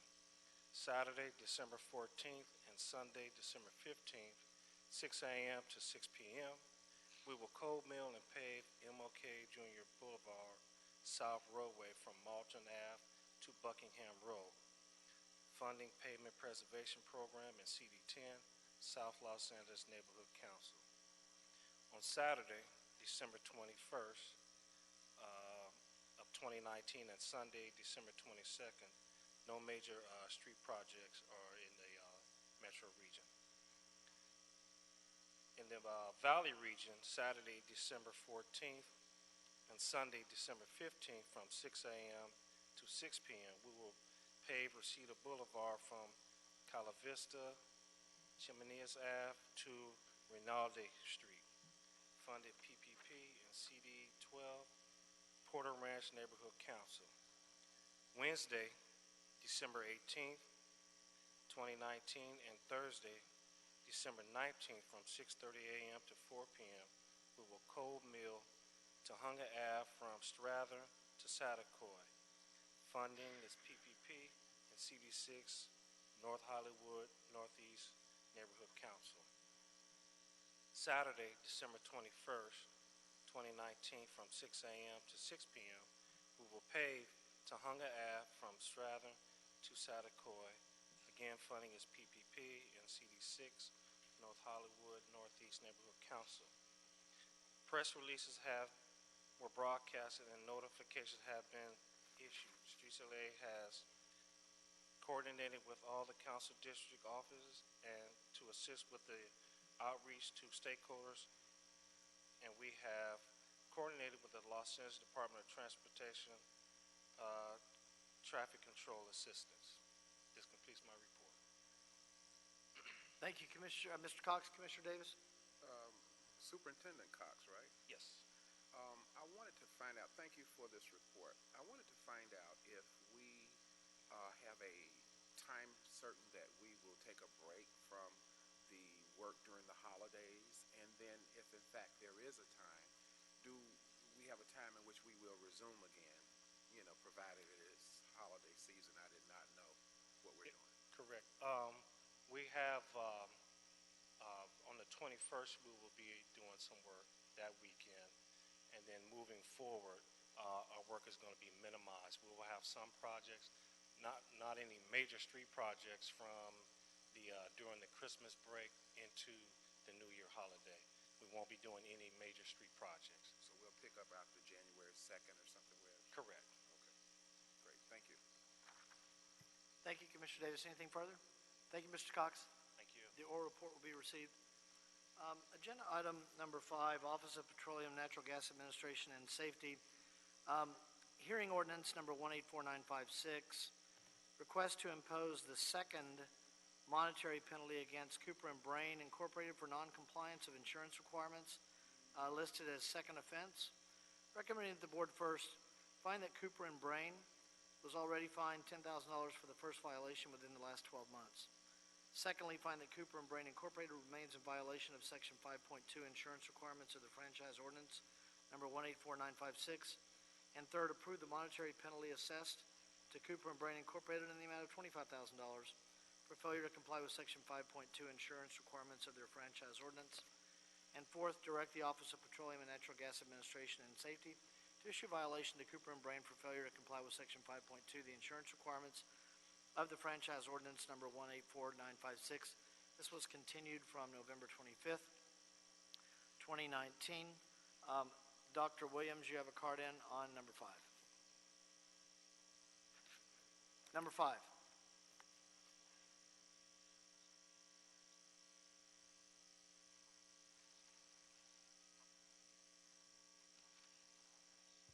Go ahead. Thought we went past that one. Dr. Tom Williams, Citizens Coalition for a Safe Community.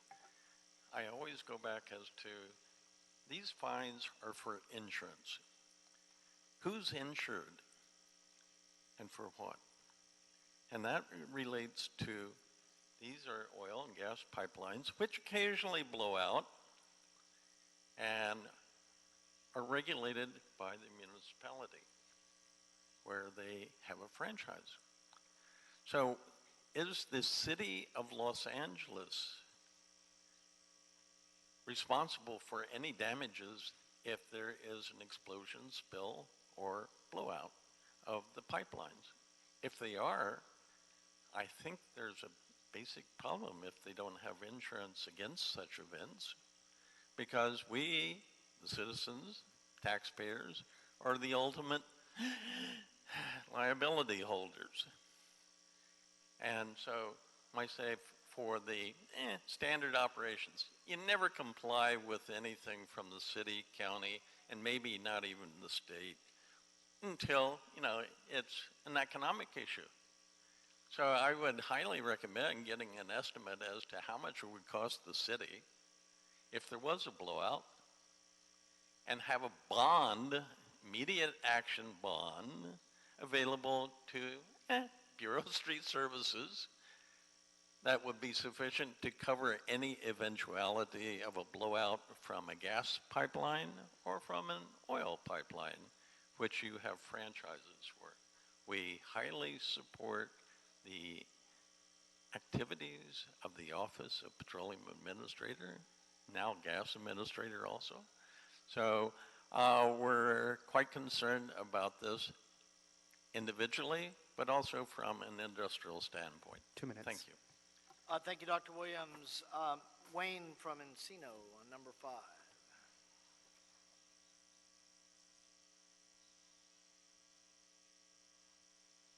See, the whole point to this one is process. So you let this guy sit the fuck around, Jose Huizar, get sued by 2 employees for the city. Hundreds of thousands, maybe millions of dollars of liability. And then after the FBI raids his office, and after the FBI just got done raiding Mike Fear and the DWP, he fires and retaliates against a city employee that went to the FBI and talked about the case. And here you are, trying to give this guy a legitimate fucking business a $10,000 fine. You fucking hypocrites, who the fuck are you people? When you let this motherfucker sit on our council, this guy's got to pay a fine for what? Running a goddamn business? This guy fucking sleeps with a fucking staffer. We paid $400,000 in attorney fees for that Francine Godoy shit. He's sexually harassing so many people in his office that Herb Wesson's spokesman, Vanessa Rodriguez, had to quit the fucking city to go work for Jewel because she couldn't stand the pressure of all the city employees going to Herb's office and begging for help that this motherfucker stop doing this. But you got to give this business a $10,000 fine. That's what this is about. This is why you shit's got to stop. If you allow this guy to sit there and make multi-billion-dollar decisions on your board, how can your board turn around and give this guy a $10,000 fine? It makes no sense. It can't be done. It's impossible. So I would say, if you impose this fine, I think you're doing it because you're retaliating against them, and I would urge that business to go to the FBI, find out what the fuck you're doing, and why you're fucking discriminating against lawful businesses when you let criminals run this city. Mr. Sachs on number 5. No, Mr. Sachs on number 5.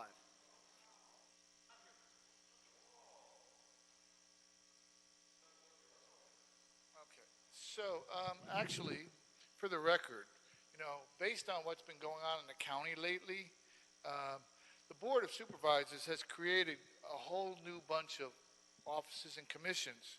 So I'd like to just make a suggestion that instead of this being the Office of Petroleum, Natural Gas, and whatever, it be the Office of Petroleum Safety and Gas Administration. It'd be more on point that way, and it would be more beneficial requiring it that way. It would require more annual sequel reviews to make sure that there is a better administration of these areas. And the other part of this item is how many franchise pipelines are running through the city. And again, it's the boundaries. We heard somebody mention that different municipalities. Is LA the only city that requires a bond? I mean, do they go from point A in LA to point B in LA and stop? No. They usually pass through multiple communities. Why isn't this being considered by the county? And why aren't the county and the incorporated cities and the unincorporated area of the county being made aware of what pipelines are running through their neighborhoods? And also, how much insurance is involved on each one of these pipelines? If there's 20 pipelines that run from the harbor to the airport, or from the harbor to Palmdale, or from wherever to whoever, or from Aliso Canyon to the gas plants, don't they have to all have liability insurance? Who owes to have oversight of it? 2 minutes. Thank you, Good Mr. question. Sachs. Ms. Blyther on agenda item number 5, and we have a representative from Cooper and Brain here who we will hear from as well. Go ahead, ma'am. Good morning, commissioners and department heads. Just want to restate some of the facts. So on June 8th, 2017, the City of Los Angeles renewed its pipeline franchise ordinance number 184956 with Cooper and Brain. The ordinance became effective July 17th, 2017. The renewal contained the standard provisions for city contracts, including Section 5.2 of the franchise ordinance, which required a franchisee to obtain, at its own cost, workers' compensation coverage, comprehensive general liability coverage, including contractual liability insurance in the amount of $1 million, automobile liability insurance in the amount of $1 million, and pollution liability insurance covering sudden and gradual events in the amount of $25 million. Section 5.2 also requires that a franchisee shall file evidence of insurance policy with and for approval by the City Administrative Officer, Risk Management Office. So in April of 2018, the Board of Public Works or the Office of Petroleum and Natural Gas had 42 non-insurance compliant franchisees. There were some bankruptcies. SES Pipeline is what it was, Whittier Pipeline Company. But Office of Petroleum and Natural Gas began a focused effort to bring all of those franchisees into compliance. So now in December of 2019, of the 40 pipeline franchisees, 38 or 95% are in compliance with insurance requirements. This is one of the two not carrying adequate insurance and creating a risk for citizens of Los Angeles. And that's again the $25 million sudden and gradual pollution. This fine is for public safety and to ensure that the citizens are protected from catastrophic events. So despite being the fine first being levied on Cooper and Brain Incorporated in the last 12 months for failure to provide insurance for sudden and gradual, as required by the ordinance, Cooper and Brain has yet to comply with that requirement. As a result, the Office of Petroleum and Natural Gas Administration and Safety requests the Board of Public Works find Cooper and Brain Incorporated in continued violation of its franchise ordinance and authorize Office of Petroleum and Natural Gas to issue a $25,000 fine for this continued violation. The documents you were handed out are the letter to Cooper and Brain notifying them of the hearing date. As you mentioned, Jeff Cooper is here today. The certified proof of delivery, as well as email correspondence with Jeff Cooper. We also have a representative from Risk Management. Tan is here to answer any specific questions for Risk Management.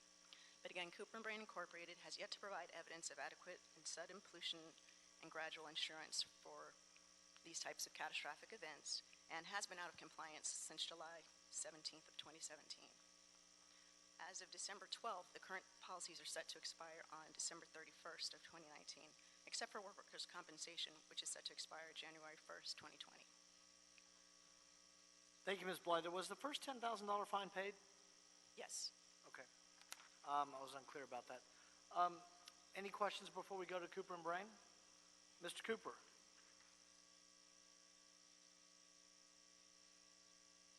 You may have heard it before. You're one of the real parties in interest, so we don't put the standard time limit on you, but if you start to repeat yourself, I'm going to think that you're done and ready to hear from us. Yeah, okay. Good morning, everybody. My name is Jeff Cooper. I'm with Cooper and Brain.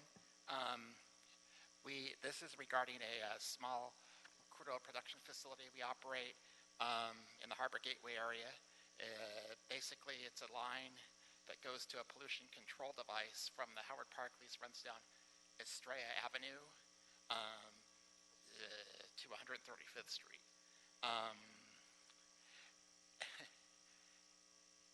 Let's see. I just want to say that the reason I'm here is because we've always had insurance in place for our operations. What changed specifically was one component of the pollution insurance, which was the gradual. We always have and continue to have pollution coverage for Sutton at the requested limits. I have good news. I myself and my insurance broker, his name is Casey Dodge. He operates Arroyo Insurance, probably been in business for like 40 years or so. We've both been in communication with Alan Tan of the Office of Risk. And what the problem's been, from what I understand, is there's many insurance options for Californians, but they don't have specific language that the city had requested for the gradual coverage. All the other liability, I think our Sutton meets all the verbiage requirements that the city requires.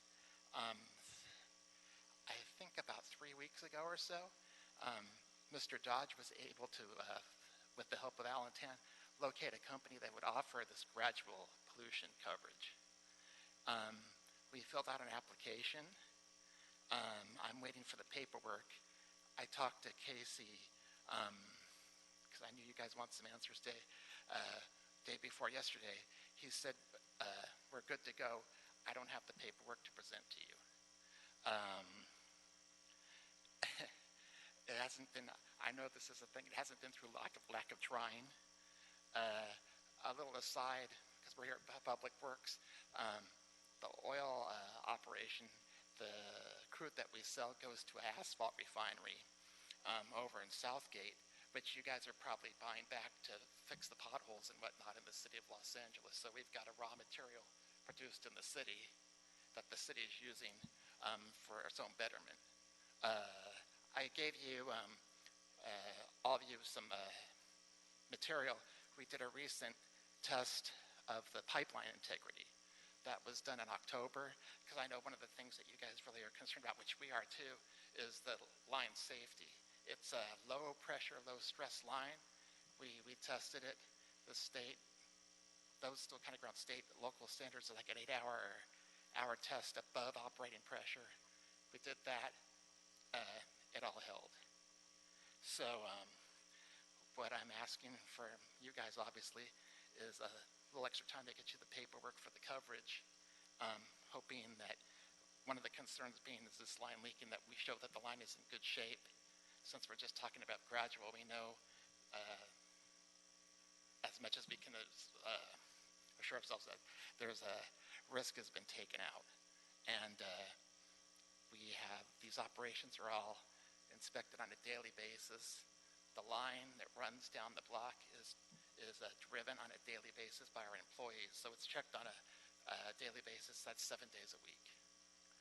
Okay, thank you, Mr. Brain. One moment. Let me just ask a couple of questions. My gut on this, based on what I've heard, is that, look, I understand you paid the first fine. We want you to become compliant with our insurance requirements. It sounds like you've made progress. I know we have a representative from our Office of Risk Management. I'll talk to them for a moment, confirm that progress is being made, and if that's the case, then I will recommend a continuance to give you some time to get into compliance since we've made progress. But let me talk to them for just a moment, okay? And we'll see what my colleagues are interested in as well. Good morning, sir. Good to see you again.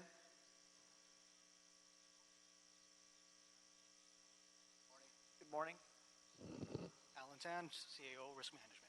Thank you, Mr. Tan. Good to see you. So it sounds like from Mr. Brain that your office has been working with them to help them find insurance to the right level in the category that we're seeking.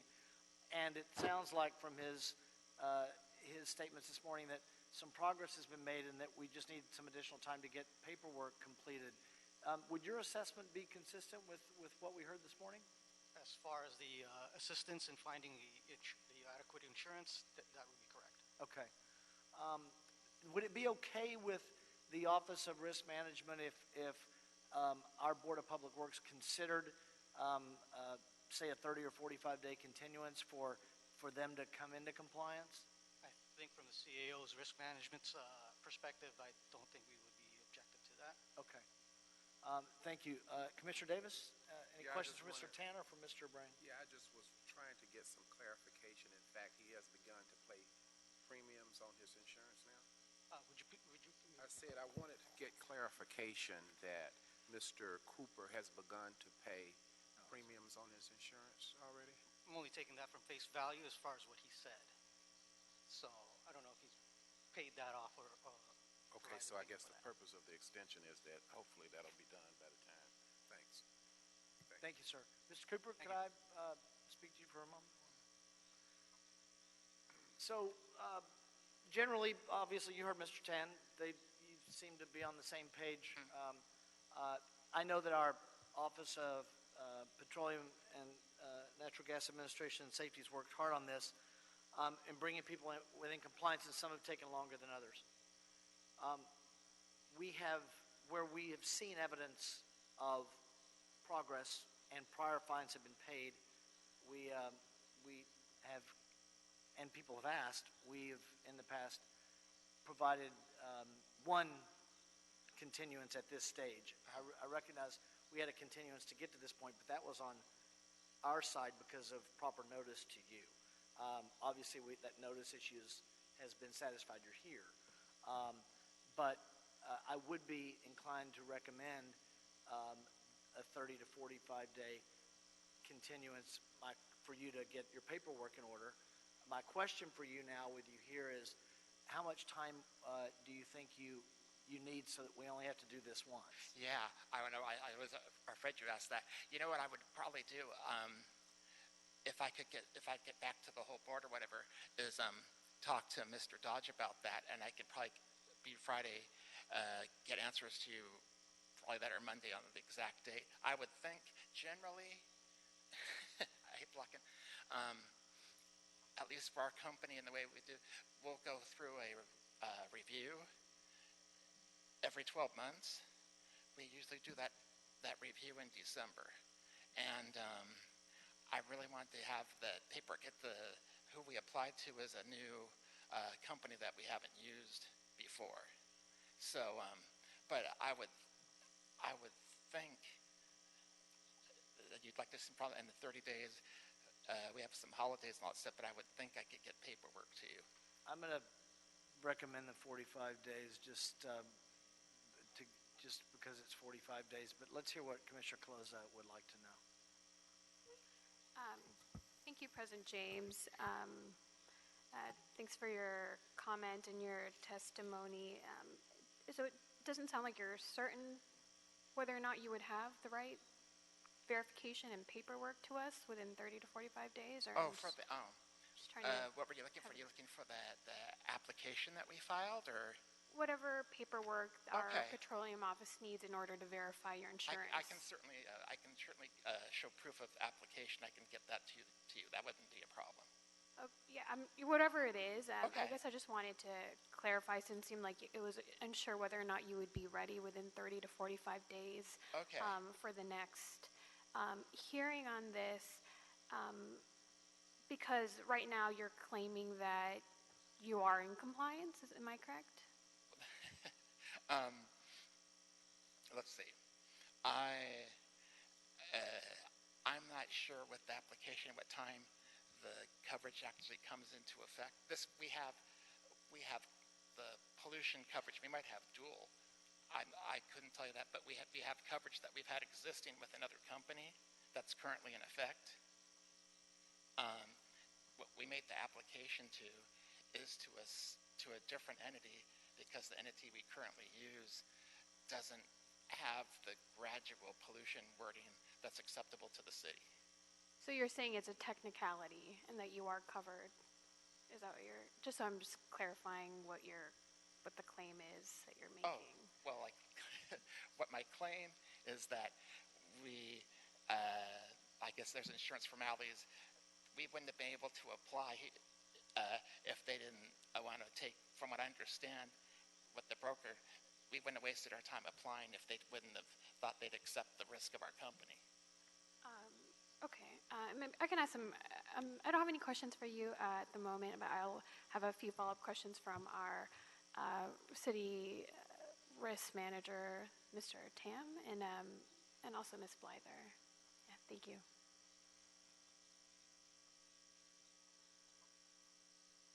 I have a question for you. You can have a seat, Mr. Cooper. I have a question for you, Ms. Blyther. Has these test results that Mr. Cooper shared, did you have these in advance of today's hearing? Yes, he did provide them. Okay. And would you agree with the findings that currently, even if we did extend this, that the pipeline is of no harm to residents and the city? It's hard to say that there can never be a leak, but it is good that he's having regular integrity tests done. Okay. And this is the first time we've seen this test done, though? I have not seen it. Again, I'm newer, so I haven't looked into the whole history of the file, so I don't know, but I know that this has been done. I believe there are regular checks of the integrity of pipelines. Okay.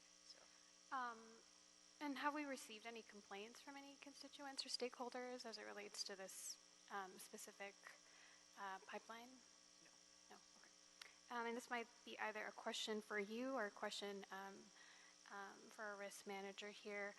But can you elaborate, explain a little bit more about what Mr. Cooper was saying about the city's inability to accept his current insurance based off a technicality, is what it sounds like? Is that correct? Or if you can explain that a little bit more so I can understand. For the city to approve, well, we have a system called Quick Comply, if this is what we're referring to. It's a system or software where it accepts documents or certificates of approval or contract approval. But that doesn't necessarily mean your project or everything else is okay to move forward with as far as the project is concerned. And so that's what probably the applicant was referring to. That may be what he's inferring to, yes. And how common is this type of insurance that we're requesting? Is this a new kind of insurance, and that's why there's a technicality with our system, or is this a pretty common type of insurance that is used and is accepted? It's used. There is a distinction between sudden release versus gradual, but it is in existence. Okay. So it's not a unique type of insurance that Mr. Cooper would be unfamiliar with? I don't believe so. Okay. All right. Thank you. Thank you, Commissioner Caloza. Commissioner Garcia? Thank you. This is probably for Ms. Blythe. I have a question. I imagine that all the other petroleum companies that we have within the city have met these requirements, right? That's correct. So of the 40 franchises that we have, 38 are compliant. So they all have the sudden and gradual insurance on their approved, right? Yes. For that. since he's having a technical problem, is there a way to help if they all have it, right? They all supposed to have the same type of insurance? That's correct. Okay, so is there a way that we can help them identify the best insurance company, or, that's what they've been trying to do? That was the work that risk Okay, management sorry. was working to help him identify, yes. Okay, good, so we're on track. Thank you. I'm saying if the other one's got it, I'm sure he can get it too, so that was just my whole clarification about this. Yeah, thank you. I think we've got confirmation then that Mr. Tan in our office has been working with Mr. Cooper. So, colleagues, given everything, I mean, I'm obviously would welcome your suggestions or revisions, but my recommendation would be to give Mr. Cooper until the end of January which is about 45 days, to get this level of insurance online with the city of Los Angeles, as Mr. Tan described. We've said this before, I'll say it again, I would prefer him to, I know some of these are small businesses, I would prefer him to be able to pay for insurance that benefits the city given their right to operate rather than pay a fine. I would rather them spend the money on the insurance, but we can't wait forever, and we did give a continuance to today because of our notice issues, but we've got confirmation from our risk management office and the CAO's office that they've been working on them, and Mr. Cooper's talked about the progress that's been made. So that's why I said one continuance, but I would go with the outside window of 45 days. Any objection to that? Okay, then Dr. Campos, can we have a date that's about 45 days out? 45 days would put you to Monday, January 27th. The last day of January would be Friday, January 31st. Let's just take January 31st, the end of January. Mr. Cooper, that's the date. If you are, Dr. Campos and Ms. Blyther, I guess I should ask you this. Let's assume that Mr. Cooper satisfies this requirement on January 15th. Do we need to have another hearing or we would just have an update? We could leave this, we continue this item, then Ms. Blyther could step into the boardroom and just tell us that the requirement's been met, and Mr. Cooper then wouldn't need to show up if he's met that requirement. That's a simple solution. We can come back to the board to indicate whether he's in compliance or not compliance, and at that point, we can withdraw the item. And if he's not in compliance, though, because the item's on the agenda, then we can assess the fine. Okay, so we'll continue the item until Friday, January 31st. All right, thank you, Ms. Blyther. Thank you to your team, and just the presentation this morning indicates the progress that you all have made. We're basically down to one of the more than 40 that we started with. Yeah, the final two. So thank you. Thank you. So that'll be the order on agenda item number 5.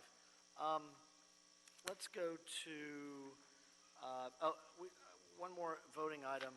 I have 2 journals for approval. Is there a second to my motion to approve the meeting minutes from Wednesday, December 4th and Friday, December 6th, 2019 by Commissioner Davis?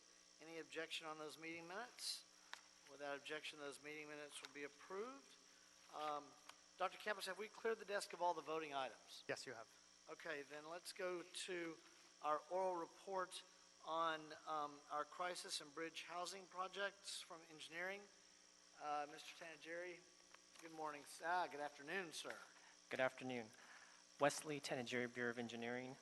This is an oral report on the crisis and bridge housing projects. There are 2 projects in CD15 that have been advertised as one, and they were advertised on December 5th, 2019, and it was advertised to 17 pre-qualified contractors. The city engineer's estimate is $6,619,500. The bid due date is January 8, 2020, and the board office will receive the bids. Any questions at all? Thank you, sir. It's good. I have one Commissioner clarifying Garcia. question. Sorry, I didn't hear it at the very beginning. Is that for one project or 2 projects? It's 2 projects that were bid as one project. Both are in CD15. Okay, perfect. Thank you. It's good you had board duty today anyway. a long one. The oral report will be received on number 11. Agenda item number 12, status of grant-funded programs and projects. We'll start with sanitation.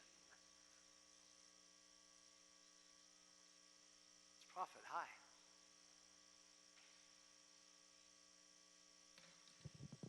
Good day. My name is Paru Prophet from LA Sanitation and Environment. As requested by the board, LA San has prepared a comprehensive grants report for the period covering June 1st, 2019 through November 30th, 2019. The report, which includes attachments A through F, has been distributed for your reference. Currently, LA San manages a grant portfolio in the amount of $33 million, representing 32 executed grant agreements as shown in Attachment 1, the semi-annual active grant summary. The details of our active grants are in Attachment B. This total amount represents 2 grants totaling $3.6 million for the Clean Water Program, 5 grants totaling $4.8 million for environmental programs, which is listed as others in the summary, 16 grants totaling $8.2 million for solid resources programs, and 9 grants totaling $16.4 million for the Watershed Protection Program, which includes Prop O projects. In Attachment C, LA San was awarded 1 grant for a total of $500,000 during this reporting period for the Brownfields program, and LA San was denied 6 grants totaling $19 million during this reporting period as shown in Attachment D. This includes 3 applications to Cal OES Governor's Office of Emergency Services, 2 applications to the California Natural Resources Agency, and 1 application to the State Water Resources Control Board. LA San is currently awaiting funding decisions for 6 grant applications totaling $14.5 million, as shown in Attachment E. And lastly, there are 2 pending loan applications in the amount of $636 million, as shown in Attachment F. These 2 applications are for the Donald C. Tillman Advanced Water Purification Facility Project, which includes design and construction of a 35 MGD water reclamation plant and its related components. This project will replenish groundwater basins and generate more purified water for Los Angeles. This concludes my summary of the semi-annual grants report. I'm happy to answer any questions you have. Thank you, Ms. Prophet. Any questions at all? Thank you, ma'am. We'll move to engineering, Chapter 1. Ms. Lau. Mr. Munger will be Chapter 2. Good morning, Shirley Lau with the Bureau of Engineering, Bridge Improvement Division. I'm here to provide the status of grants for bridge projects. Mr. Campos is passing out a handout I have with a few slides I will briefly go over. So first of all, on page 2, I have listed types of grants that are typically utilized for city bridge projects. The bulk of funding for the BOE bridge program comes from Federal Highways and Caltrans through the Federal Highway Bridge Program. This program, they grant funding to projects based on set criteria that identifies a bridge to be structurally deficient and seismically vulnerable. And that's based on bridge inspections that we have performed by Caltrans themselves, typically every 2 years. We have State Proposition 1B funds that are identified as a match to the Federal Highway Bridge Program. And back in the early 2000s, Caltrans identified Category 1 bridges, which would be eligible for that funding. And those are bridges that could experience major damage in the event of a maximum credible earthquake at the site.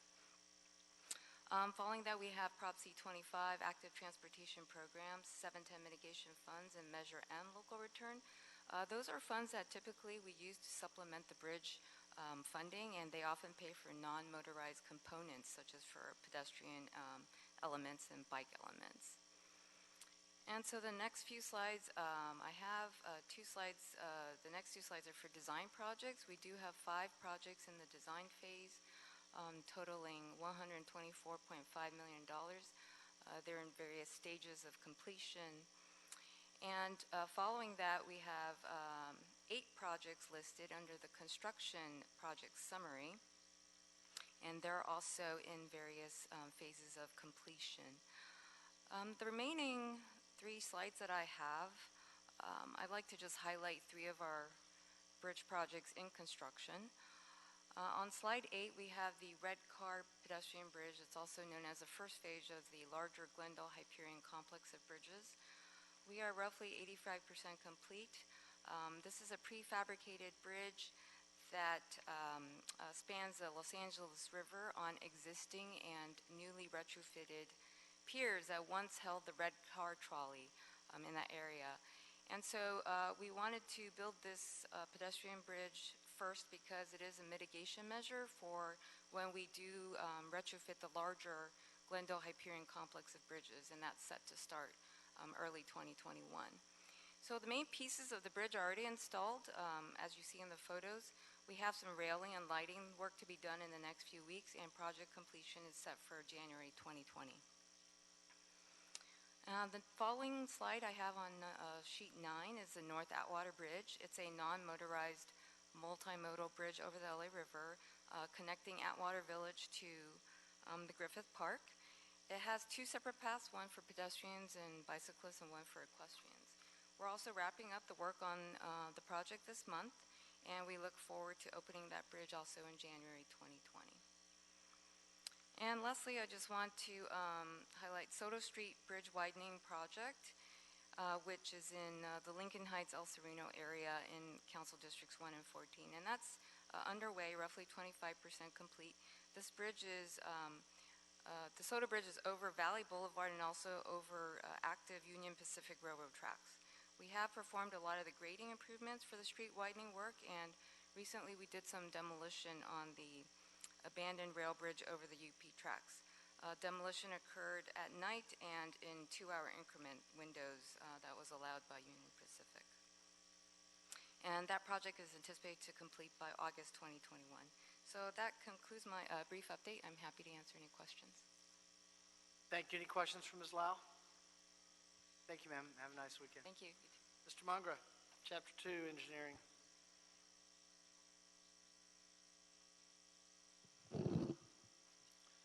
Good morning, good afternoon. My name is Ramnik Mangra. I'm with Bureau of Engineering, Street Program. I'm here to brief you on Street Program grant-funded projects. On slide number 2, if you look at it, Street Program has various grant funding sources, and I have listed 12 of them, and there are other projects that also receive other grants that we receive, such as trust funds, general funds, or SB1 type of other non-grant funds we receive. On slide number 2, I have listed all the projects that we have in the state program currently. Active projects, there are 130 projects. For example, active transportation is 16 projects, about $111,581,000.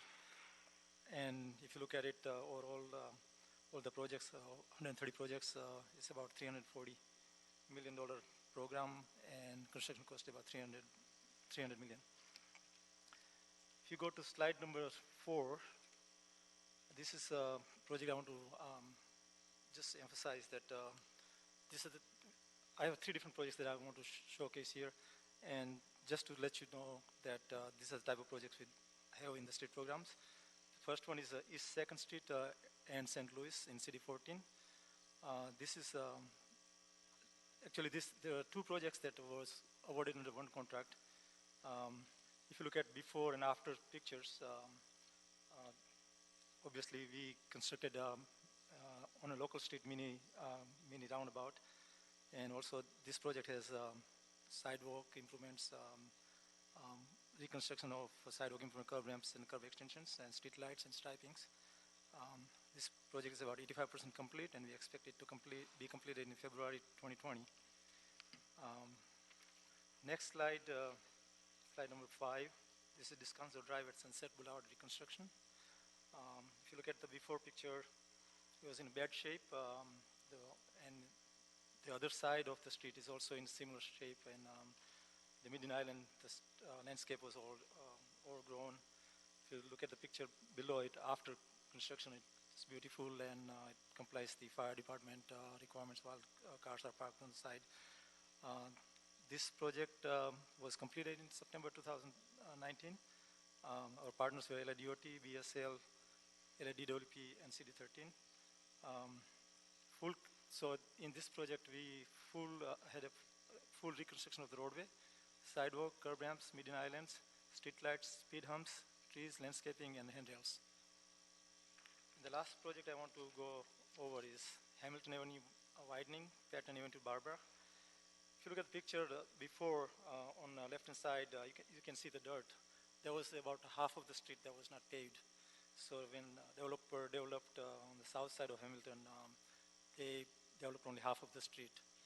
And part of the white sand landslide, because of that, a lot of people started driving on this street. So then CD15 requested that we widen, improve the street. So this project was funded with a gas tax. If you look at the after condition, then we have 36-foot wide roadway and 8-foot wide sidewalk. This project was also completed in end of June 2019. This concludes my report. Are there any questions? All right, thank you. Any questions from Mr. Munger? Descanso Drive looks great. I was up there not long ago, and it's a lot different. Thank you for that. So thank you, sir. Your oral report will be received. Kevin Min from Streets LA. And I was at Migrants Bend as well at the grand opening, which looks great too. Go ahead. Good afternoon, Commissioners and Bureau Representatives. My name is Kevin Min with Streets LA. Before you have a list of projects that we usually present to the City Street and Transportation Project Oversight Committee.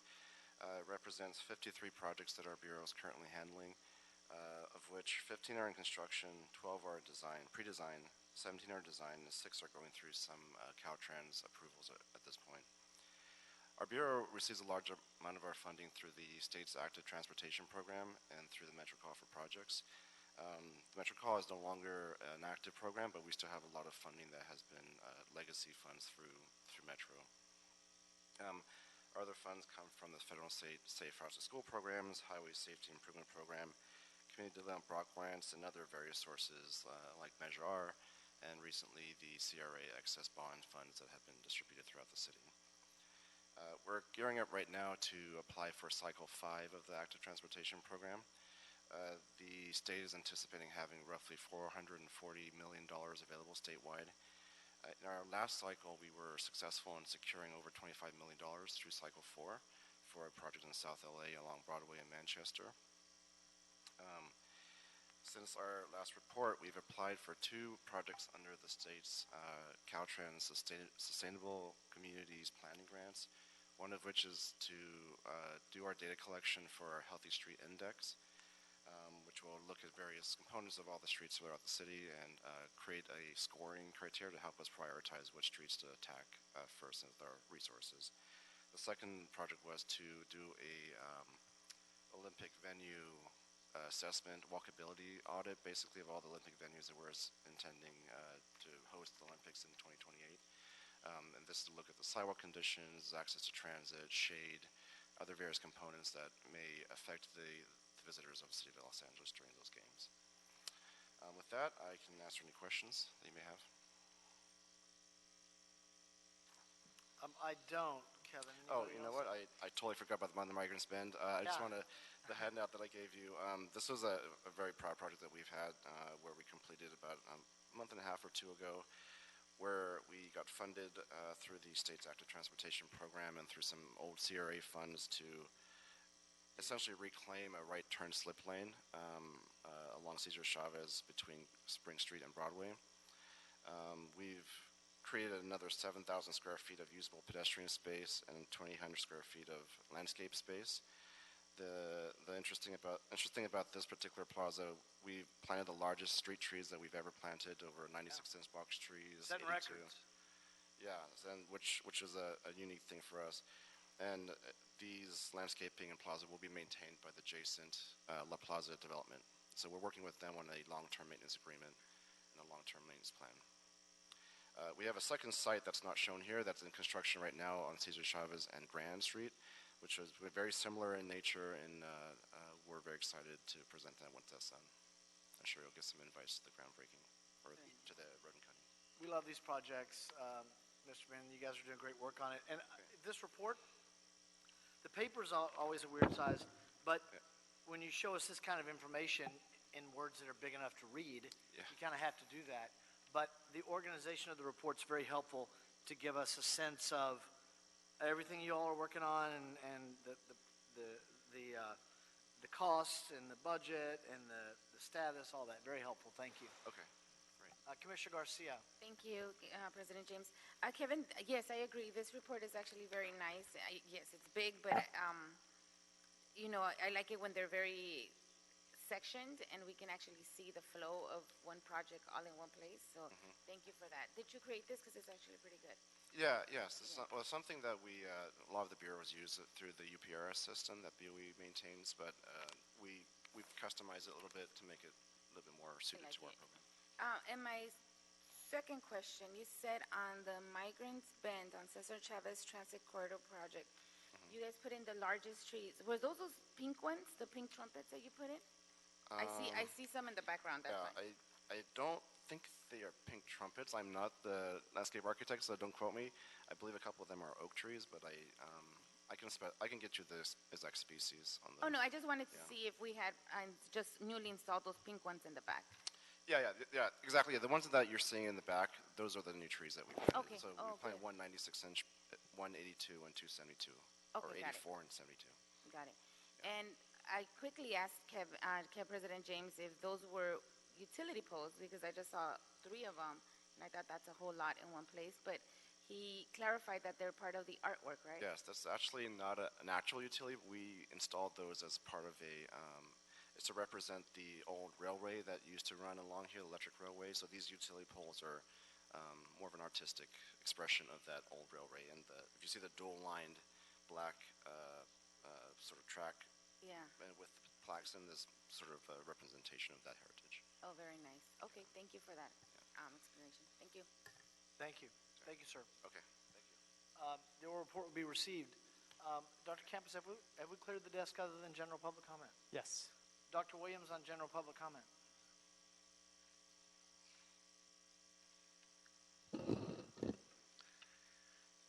Good afternoon, Dr. Clyde Thomas Williams, or Dr. Tom, a Citizens Coalition for a Safe Community and No 710 Action Committee since about 1992, and we finally, might say delayed, 710. Now you're fighting for the money, and we're quite concerned in that even Cal State LA didn't know that money was available for doing various street projects. Now we are now in phase 2. Phase 1 has already passed, and that was $400 or $500 million. We're now into phase 2, but we don't know what's going on in El Sereno, which is, we saved 250 houses from the freeway construction. So we're quite concerned about building and about Bureau of Engineering and the Bureau of Street Services using money that we've been fighting about for the last 20 years without even consideration of the neighborhood council or anyone that we know of in El Sereno. We fought the battle. Now you are getting the money. We don't know exactly how much money, what you're going to do with it, or anything. So we're putting in a PRA request for the last 2 years of all communications, all reports, everything regarding the 710 Measure R monies going to Bureau of Engineering and Bureau of Street Services. We know some of the things that are being involved, but we want to know all about it. Thank you. Thank you, Dr. Williams. It is received. Wayne from Encino on general public comments.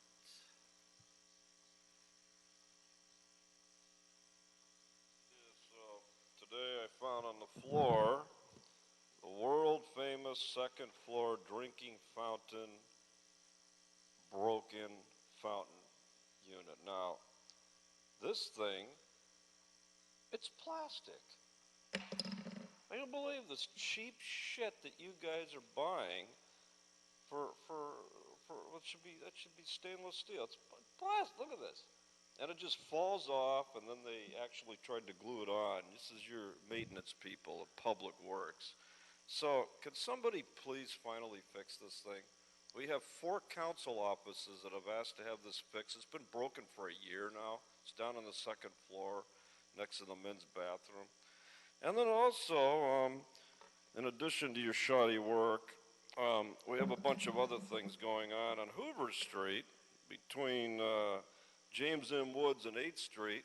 The city never sweeps the fucking street because the cars are parked there and you guys don't tow the cars away, so they stay there parked, and then the sweeper can never sweep the streets, and it's just filled with bags. Why? Is you guys will not clean up the homeless encampment that's been living on both sides of Coronado and 8th to James M. Woods for 3.5 years now. That's why. And they're just putting urine bottles and just taking the urine and dumping it into your sewer. You don't do shit. Then there's a vacant lot right there that your Mr. Weezar's office approved a subdivision, and the vacant lot is vacant on both sides from Hoover to Coronado, and then the lot is unfenced. And the people are being terrorized. So anyway, who do I turn this into? This is General Services does that work, but you can give it to Dr. Campos. Yes, and please disinfect it first, because I believe I saw Mike Bonin stick his tongue on it. So just make sure, you know that. Mr. Sachs, you are up for general public comment.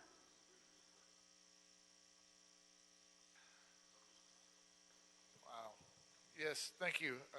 Good afternoon, Arnold Sachs. And I don't even know where to begin. It's been fascinating. I actually started coming to these meetings because somebody messed with my father's ashes, and I didn't appreciate the treatment that he got. And I just, all of a sudden, we got elected as an advocate for looking into bad government. And the reason I say that is because last night I was sent someplace, I ended up someplace where I essentially was supposed to end up. I was watching, I don't know if anybody watched the football game last night, Jets and the Ravens. I was fortunate to be looking at 2 different screens. The Jets and the Ravens beat down there, but on the other screen was the ESPYs. And the ESPYs is about, you know, they were talking about the Jimmy V Foundation and trying to raise money for cancer. And I found myself looking at the crappy football game, and then but more drawn to the ESPYs as they talked about fighting for cancer, and thinking, you know, over here in the Jet game, they're spending $1 billion. Fox Sports, they even have a new system where you can gauge the speed of the runner. They show it up as a statistic. And on the other, they're asking for pleas about fighting for cancer.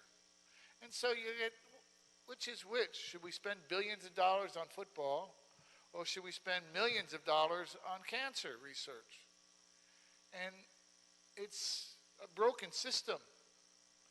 And it's everybody's responsibility. It really is everybody's responsibility. You have a broken government in Washington. You have a broken government in Los Angeles. 2 minutes. Check it out. Thank you for your time and attention. Thank you, Mr. Sachs. Dr. Campos, have we cleared the desk? Yes, you have. And we are adjourned, everyone. Have a nice weekend.